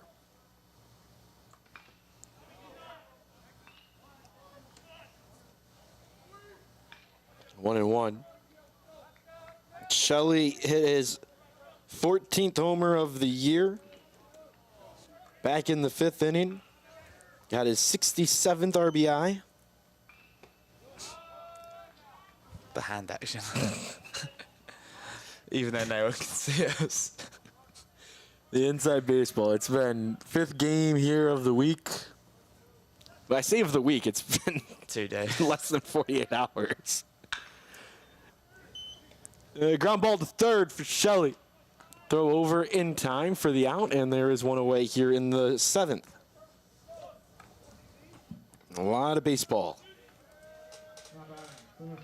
So the reference there, we're not on camera. We don't have any camera on us, so you can't see us in the booth. But every time we've talked about Josh Shelley's 67th RBI, somebody in the booth has done a hand motion, and by somebody, I mean me. I was going to say.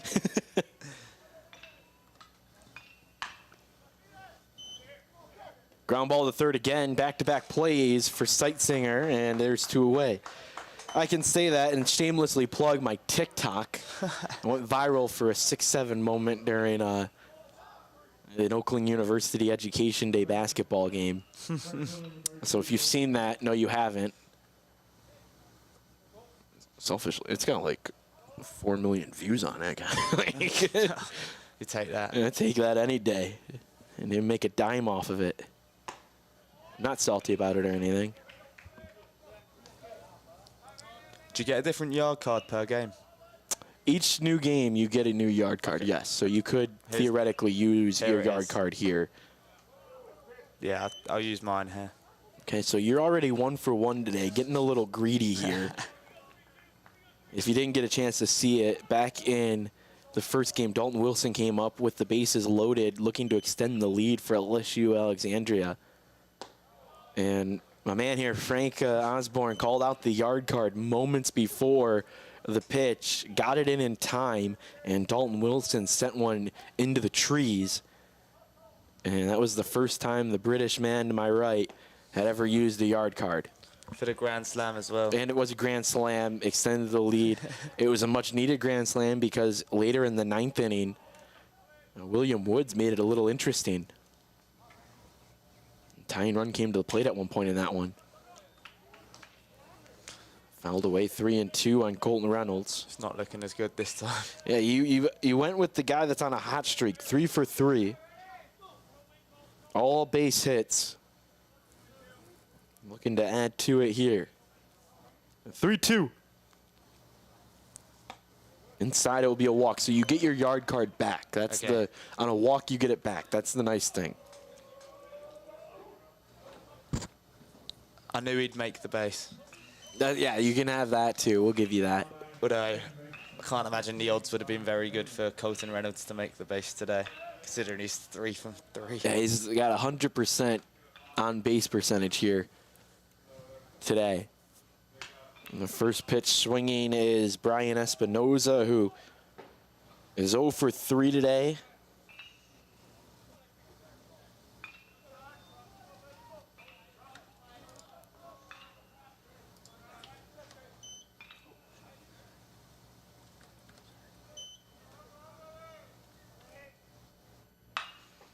Send one out to right center field. Long run for the center fielder, Vineyard. He'll get over in time, and Indiana Wesleyan will get out of the 7th. No runs given up. We go to the bottom of the 7th. Stretch time here in Kingsport, 6-0. Bulldogs over the Wildcats.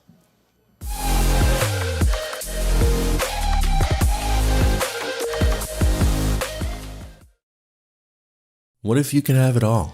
A place to call home, a great job, and a safe and welcoming community to raise your family. You can have all that and more in Kingsport, Tennessee. For the past quarter century, Kingsport has been on a mission to reinvent itself as the first professionally planned and privately financed city of the 20th century.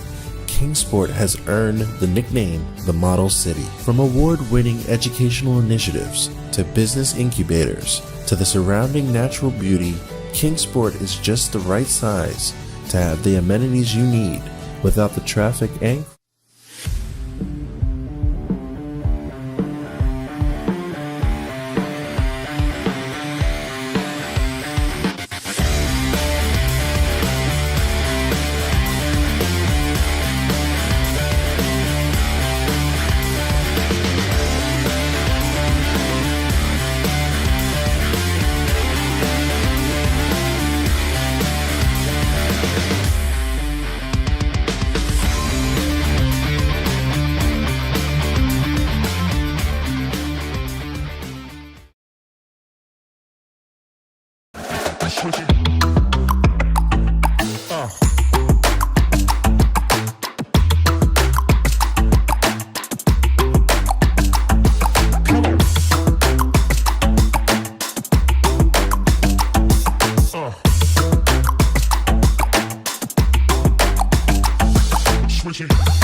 Cameron Gofar has 54 pitches through 6 innings of work. Rob Gordon on the run makes the play. 12 in a row retired by the Tennessee Wesleyan defense. Yeah, interesting that how long they're going to keep Cameron Gofar, but right now he's not actually having to pitch too many. He's, 55 at the bottom of the 7th? They're not going to have to wonder how very far he can go. He can go the distance at this rate. And on such a good streak. Yeah, it's silly to take him off. 12 in a row retired. Last time there was somebody on base was back in the 3rd inning. That almost got us, and I wasn't looking. That is just it. The bit of building next to the window. I wasn't looking. That was the... Oh, yeah, we're locking in here. Lefty at bat. Wow. I said Seitenzinger was going to be the one that had the best potential to do it for us. And that is as close as we're going to get. We said earlier in our first game, if you didn't know, we sit a little bit to the left. So if you see the windowsill on the right side that you're looking at on your screen now, we're just above that on the 2nd level of the press box. And so any lefty that comes up, there's always a potential, so we don't have netting. The bottom row, the 1st level of the press box is under the netting. We are above it.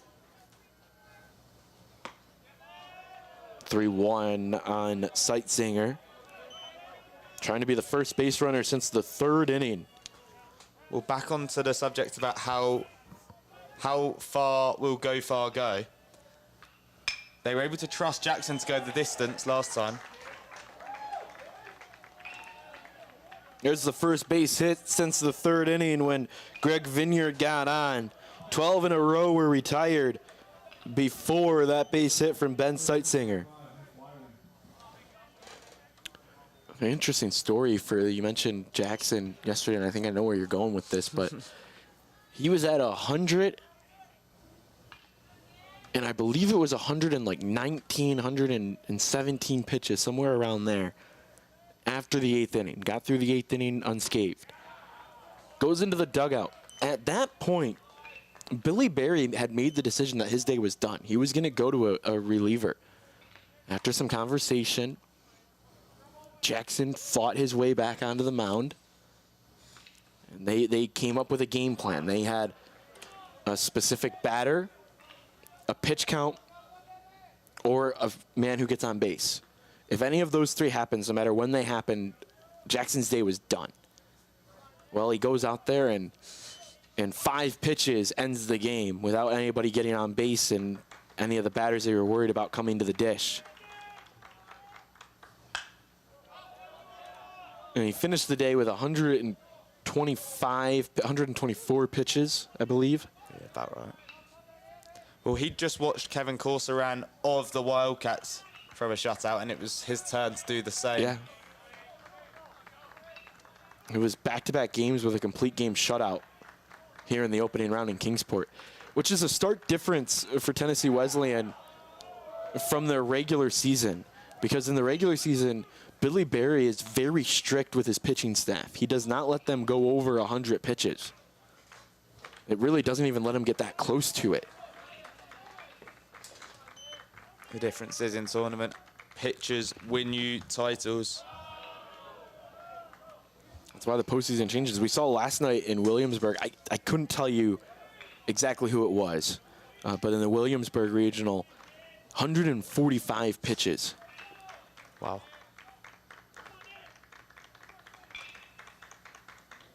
Two from Gofar. Sent out to center field. Paulina is going to catch it, no tag, and the runner will stay at first. 2 outs here in the 7th inning.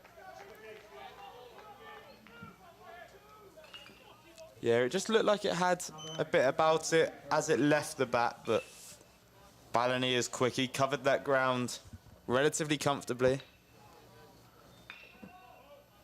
Vukovsky.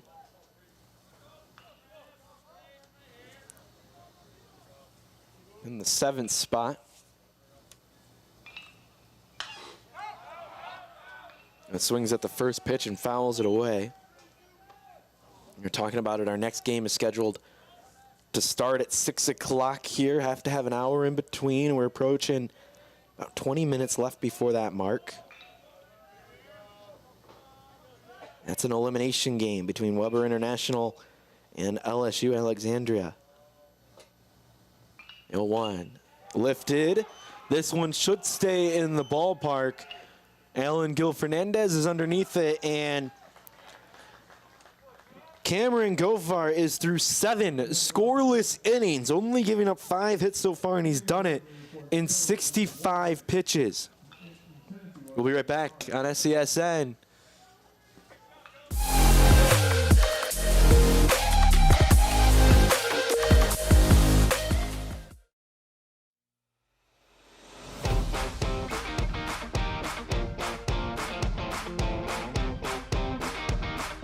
The Bays Mountain Park Adventure Course.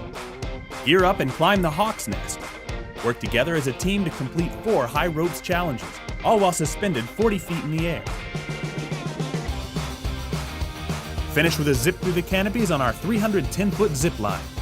Our ground course features 9 exciting challenges and is perfect for large and small groups. The Bays Mountain Park Adventure Course. Thrilling fun for group events, parties, and field trips.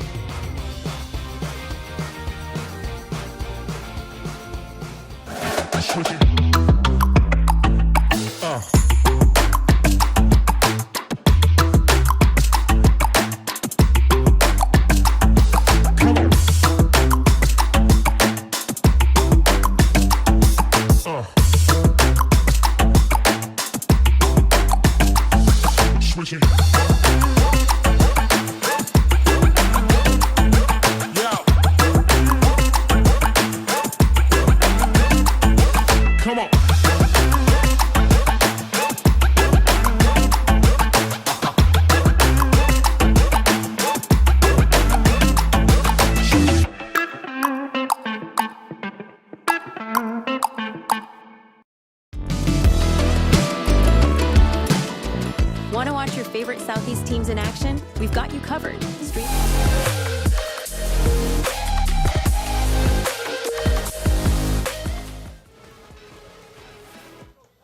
8th inning here on SESN. Drexel will face Easton Wright to start. Drexel is through 2 innings of work. Pitch counts at 27.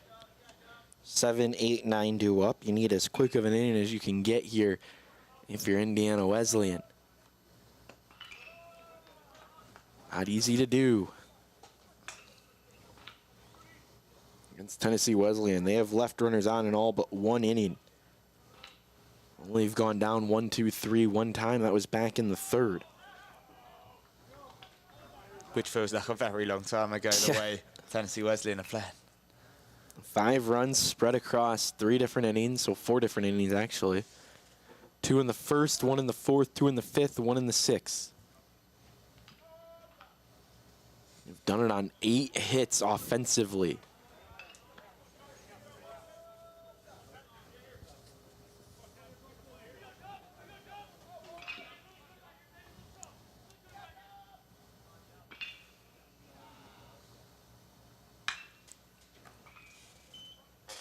Fly ball to right, hooking foul, long chase for Snowden. He won't get to it. It's too far away from him with it being shaded towards center field. It's going to be 3-2. He was absolutely on his bike, though. He was, after that, he'd made his mind up. He wanted that not to be. And it was just too far to dive after it, too. He'd have definitely ended up in the bullpen. Or tangled in the chain link fence. Yeah.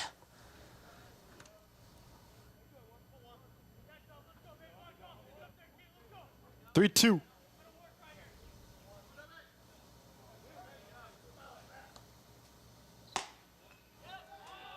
Inside, ball 4. Ethan Wright walks again. Yeah, he's 0 for 0 at the plate, 4 for 4 in walks. Scored last time out, I believe, as well. He did. Yeah, walked in the second, stole a base, got stranded at second. Walked in the fourth, stranded at first. Walked in the sixth, and then came around to score. And now here in the eighth, he's walked again.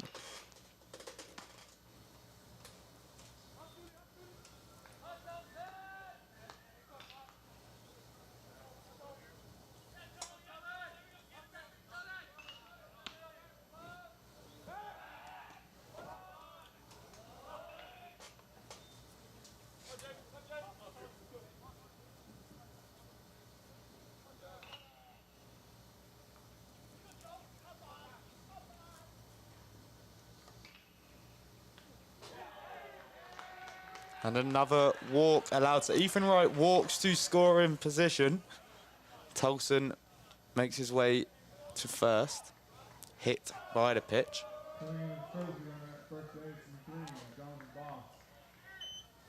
So Tolson gets a courtesy runner. I also had to appeal that to see if he had swung, and it's going to bring out the Wesleyan coaching staff.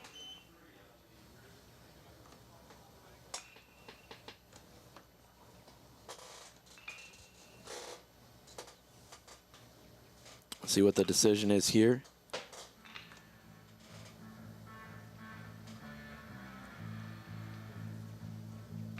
They will bring in a new arm and have a new pitcher here for Tennessee Wesleyan, or for Indiana Wesleyan, to face the Bulldogs of Tennessee Wesleyan. It's 6-0 here on SESN. We'll be right back.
Caleb Olson is in to pitch. Graduate student from Indianapolis, Indiana.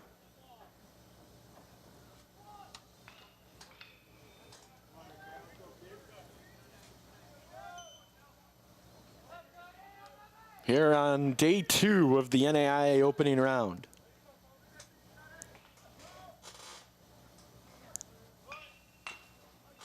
Bunt. Throw out to first is in time, and Cody McGill does a job. But perhaps more importantly, both now into scoring position as they both progress up 1. And who would you want to face the least in this position if you're Indiana Wesleyan? Is it Alan Gil Fernandez? Well, right now, Alan Gil Fernandez is 0 for 4 today. That's all right. If they get him out, they have to face Rob Gordon instead. 2 long fly balls to center field, nothing to show for it. Swings at the first pitch, it goes foul down the left field line.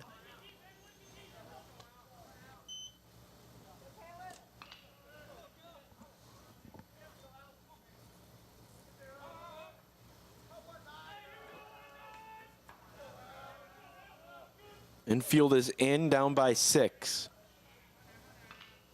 0-1. Gonna get by, here comes an extra run. 7-0 Tennessee Wesleyan in front on the wild pitch from Caleb Olson. The Bulldogs continue to be ruthless. Absolutely any chance for them to progress, they will.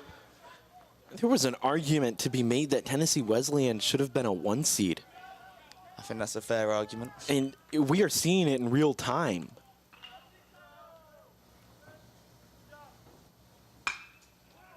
Fly ball with 1 out. That's going to get the second run in. That was helped with the sacrifice bunt from Cody McGill. Did a job and it paid off. 8-0 is the score here with 2 away. So here's a different way to look at it for Alan Gil Fernandez. He might now be 0-5 at bat. I feel like he's been a sack fly so many times. People scoring off of him. And I think that just shows a good team, really, to accept that you might be on paper the star player, but to take more of a sacrificial role, to bring everyone else in. And ultimately, that's part of the reason they lead by 8 runs. One of the benefits there is you don't get charged with the at-bat on the sacrifice fly. So still 0 for 4, which is nice. Because you did a job. You get rewarded for doing a job. But you're right. If you're not the one that's going to get the base hits, you better be able to do your thing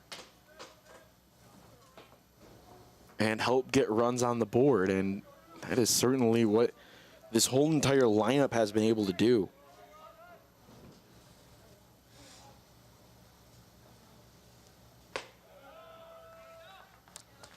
And back onto the conversation about how they probably could have been the #1 seed. I think it's important to remember that this Indiana Wesleyan team beat the #1 seed relatively comfortably yesterday, and Tennessee Wesleyan, they are just dismantling them. Foul ball. Rob Gordon hit off of them. Yeah, they dismantled is a good word because it was strategic in the way that they approached that game against Weber International. Got them through it. They win that one, and then, another thing to be noting is that Indiana Wesleyan took the #1 team in the nation to an if necessary game, beat them at one point. One of the few losses that Taylor University has this entire year is to this Indiana Wesleyan team.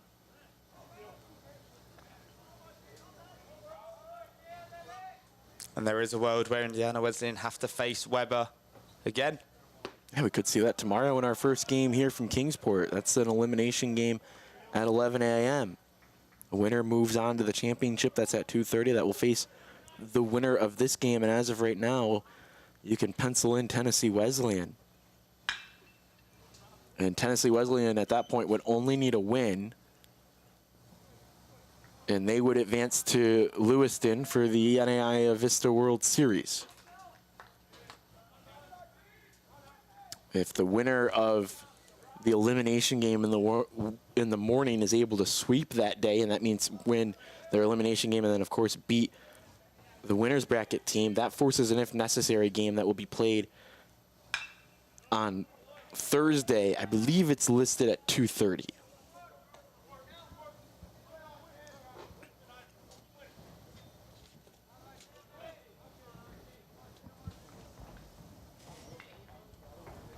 Well, I think if that is the case, and we do see Tennessee Wesleyan head to the World Series, then I think it's fair enough.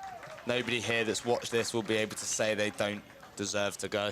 Yeah, they have been the team all year long, especially here late in the season, and they will try and get 6 more outs here in advance to that championship game tomorrow.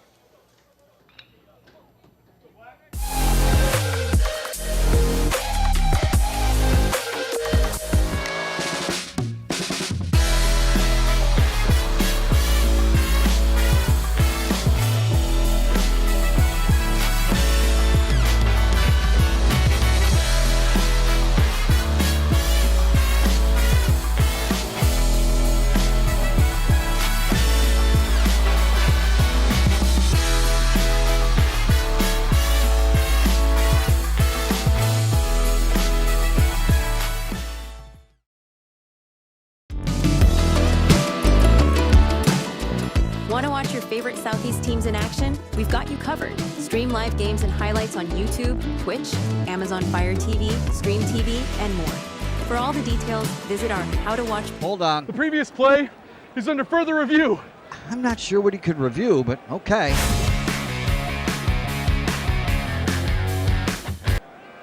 Sure has been a while. Dine in at Buffalo's Cafe for the football season. We didn't come to fix Marco's brakes because it was convenient or fast. We did it because Marco has bigger fish to fry and a lot of hungry people to feed. Kraus Family Ford. Passion drives purpose.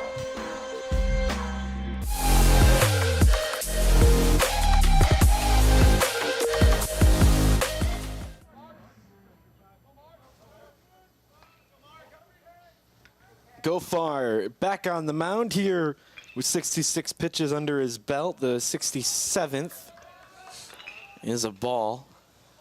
Yeah, and it looks like Gofar is going to go the distance. As of right now, yeah. 8-9-1 in the order. Ground ball to Rob Gordon, fields it cleanly, throw over in time. He's been flawless at short this year. Yeah, Gordon's just excellent. He's just so efficient. He gets it, gives it, he celebrates it.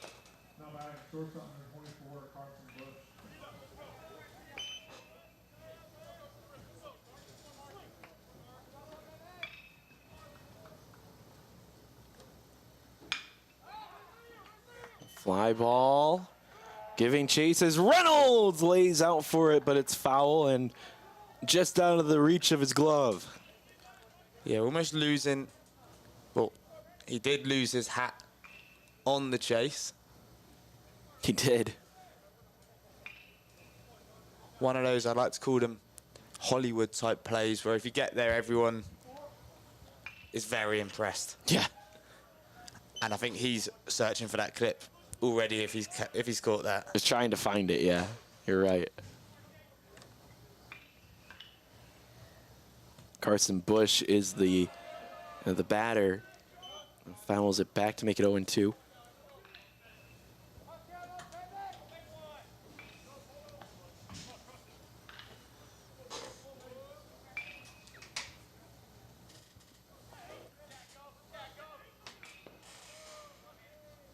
Oh-2. Outside, Gofar didn't like the mound on that pitch. Bush is 0 for 2 today. Trying to get on base and get it back to the top of the order before the 9th inning. Down by 8.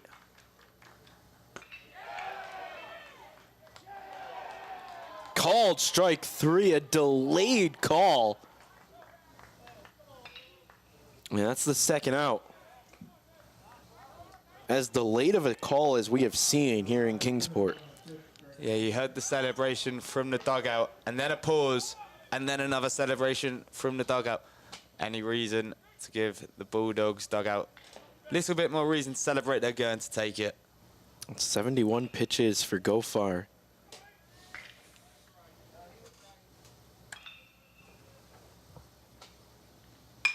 And the 72nd is sent out to center field and caught on the run by Ballania, and that will send us to the 9th.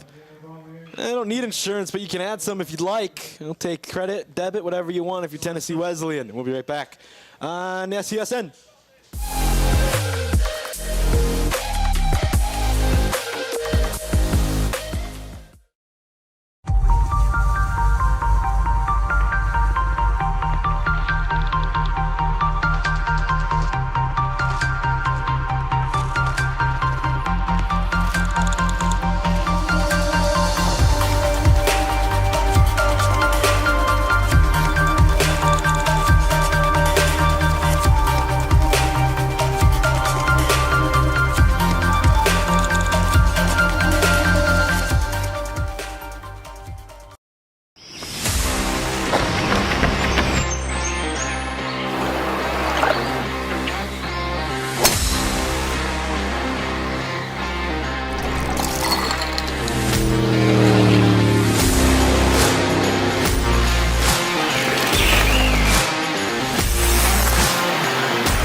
Ninth inning here on SCSN in Kingsport. 8-0. Tennessee Wesleyan has dominated their way through this game, now trying to add some more. Yeah, and with who better than Josh Shelley? He's been one of the best players for Tennessee Wesleyan all season. He was Texas Summer League Player of the Year as well last summer. I'm guessing he'll be off on an adventure this summer after their season comes to an end, which the way they're playing won't be for a while. At least another day here, maybe 2, and then a week in Lewiston, Idaho. That's what the winner of this bracket gets. 1-2 is the count here as we see Caleb Olson still on the mound.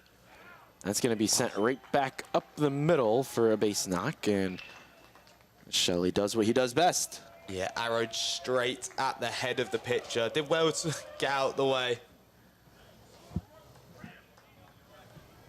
Shelley taking absolutely no prisoners at all.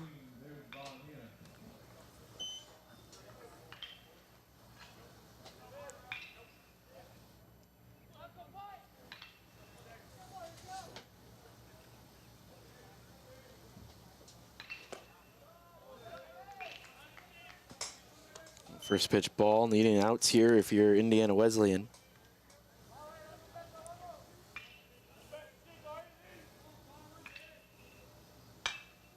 Fouled off. Did well to foul it off. It looked like he just had to readjust slightly as it was coming in. Ballania has a home run today. Other than that, 3 outs, strikeout, fly out, ground out.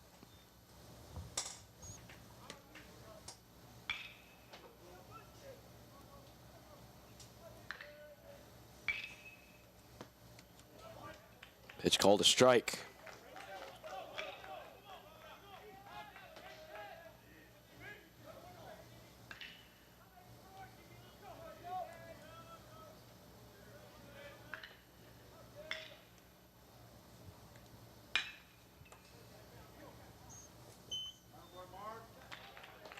Snowden's there. second out or first out here in the 9th. Yeah, sort of just able to watch that into his path as he times his run inwards from right out on the right field there, Snowden. Shelley waits on first still though.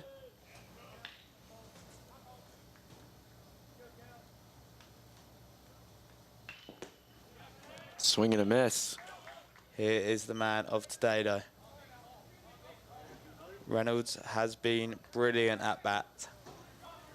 3 for 3 with a walk. And sliced foul straight back and goes to 0-2.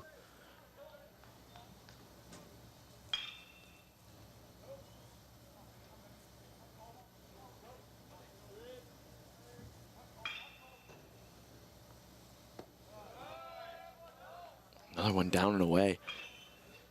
Caleb Olson got tasked with it. He's the graduate student, 6'2", went to Lawrence North High School. Has been with Indiana Wesleyan all 5 years. So it's always quite a nice story. Yeah, don't hear that very often anymore. In a world of transfers. Yeah. Think about, we were talking about Ty Matthews yesterday, who's the first baseman with Weber International, was at Indiana Wesleyan for 4 years. And then wanted to do something different for his 5th year, as opposed to Caleb Olson, who in his grad year, staying with it. He bleeds red. 2-2. Liner slicing foul.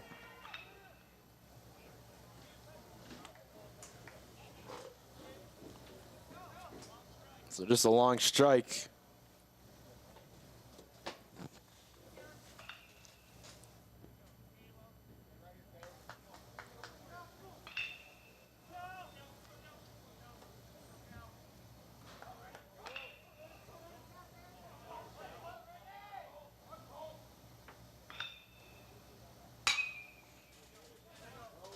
Six, 4, 3, double play. Indiana Wesleyan gets out of the 9th, and they have to get on something here if they want to get some runs against Cameron Gofar, who will head back out to the mound and try and close this one out here in Kingsport.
All of the ways to watch your favorite local and regional sports. Join us now on Twitch TV.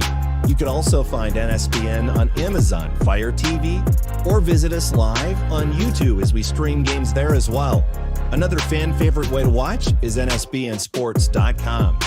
You can also find us through our NSBN app, free to download from the Google Play Store, and Roku TV, where you can find all of our content. NSBN Sports, visit us at NSBN Sports.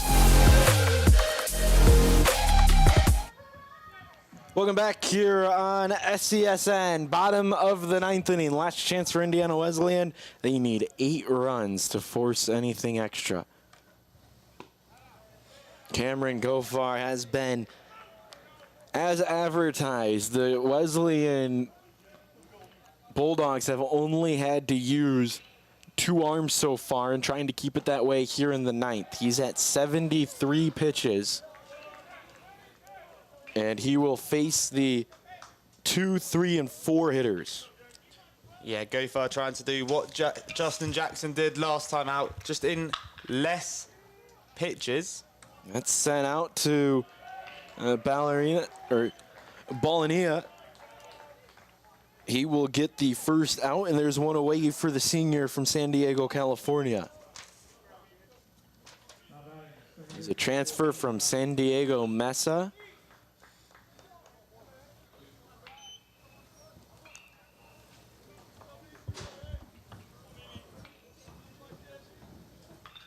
Braxton Brosmer. We'll see it. So Indiana Wesleyan does not know who they are going to face yet. They have to await the winner of tonight's game.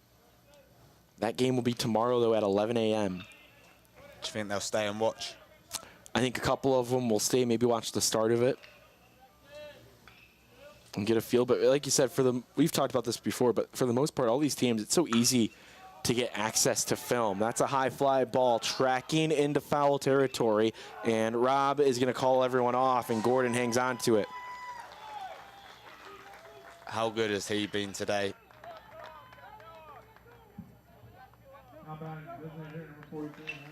Oh, my bad. Gordon's been excellent, just almost faultless. Feels like everything he does, he's collecting it, and he feels like he's doing it with that enthusiasm that he's celebrating already.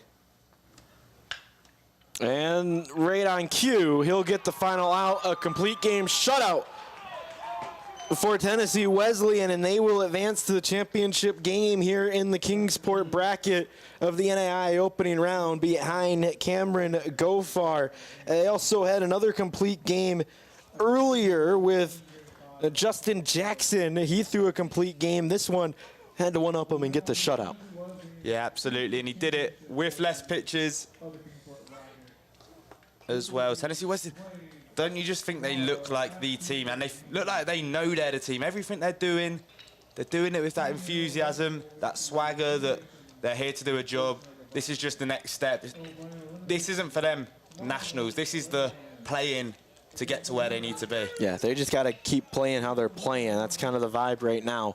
The Tennessee Wesleyan Bulldogs win it by a final score of 8-0 behind a complete game performance from Cameron Gofar. Up next, we have an elimination game. LSU and Alexandria in their second game of the day, facing the #1 team in this bracket, the Weber International Warriors, and that game comes up in about an hour here on SCSN. That's going to do it for us here. For our entire crew, Frank Osborne, I'm Matt Kibbe. We'll see you next time here on SCSN.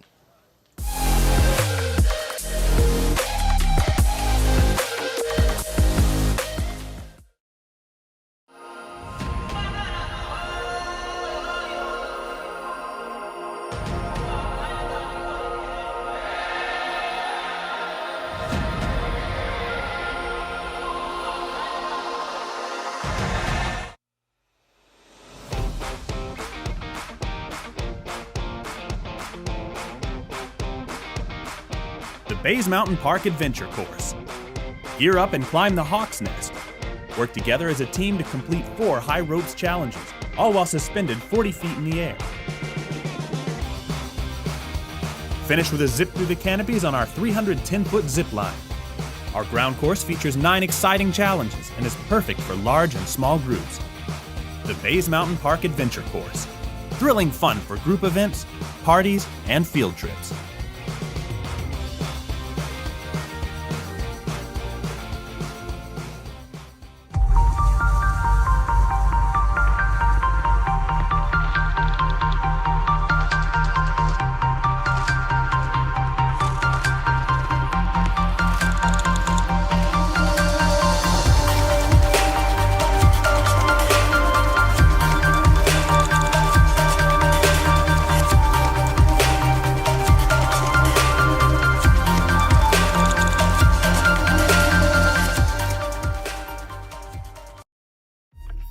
Your favorite teams, your favorite live streams, your favorite highlights. Be sure to engage with us. Find us now on YouTube at NSBN Sports or visit us at nsbnsports.com.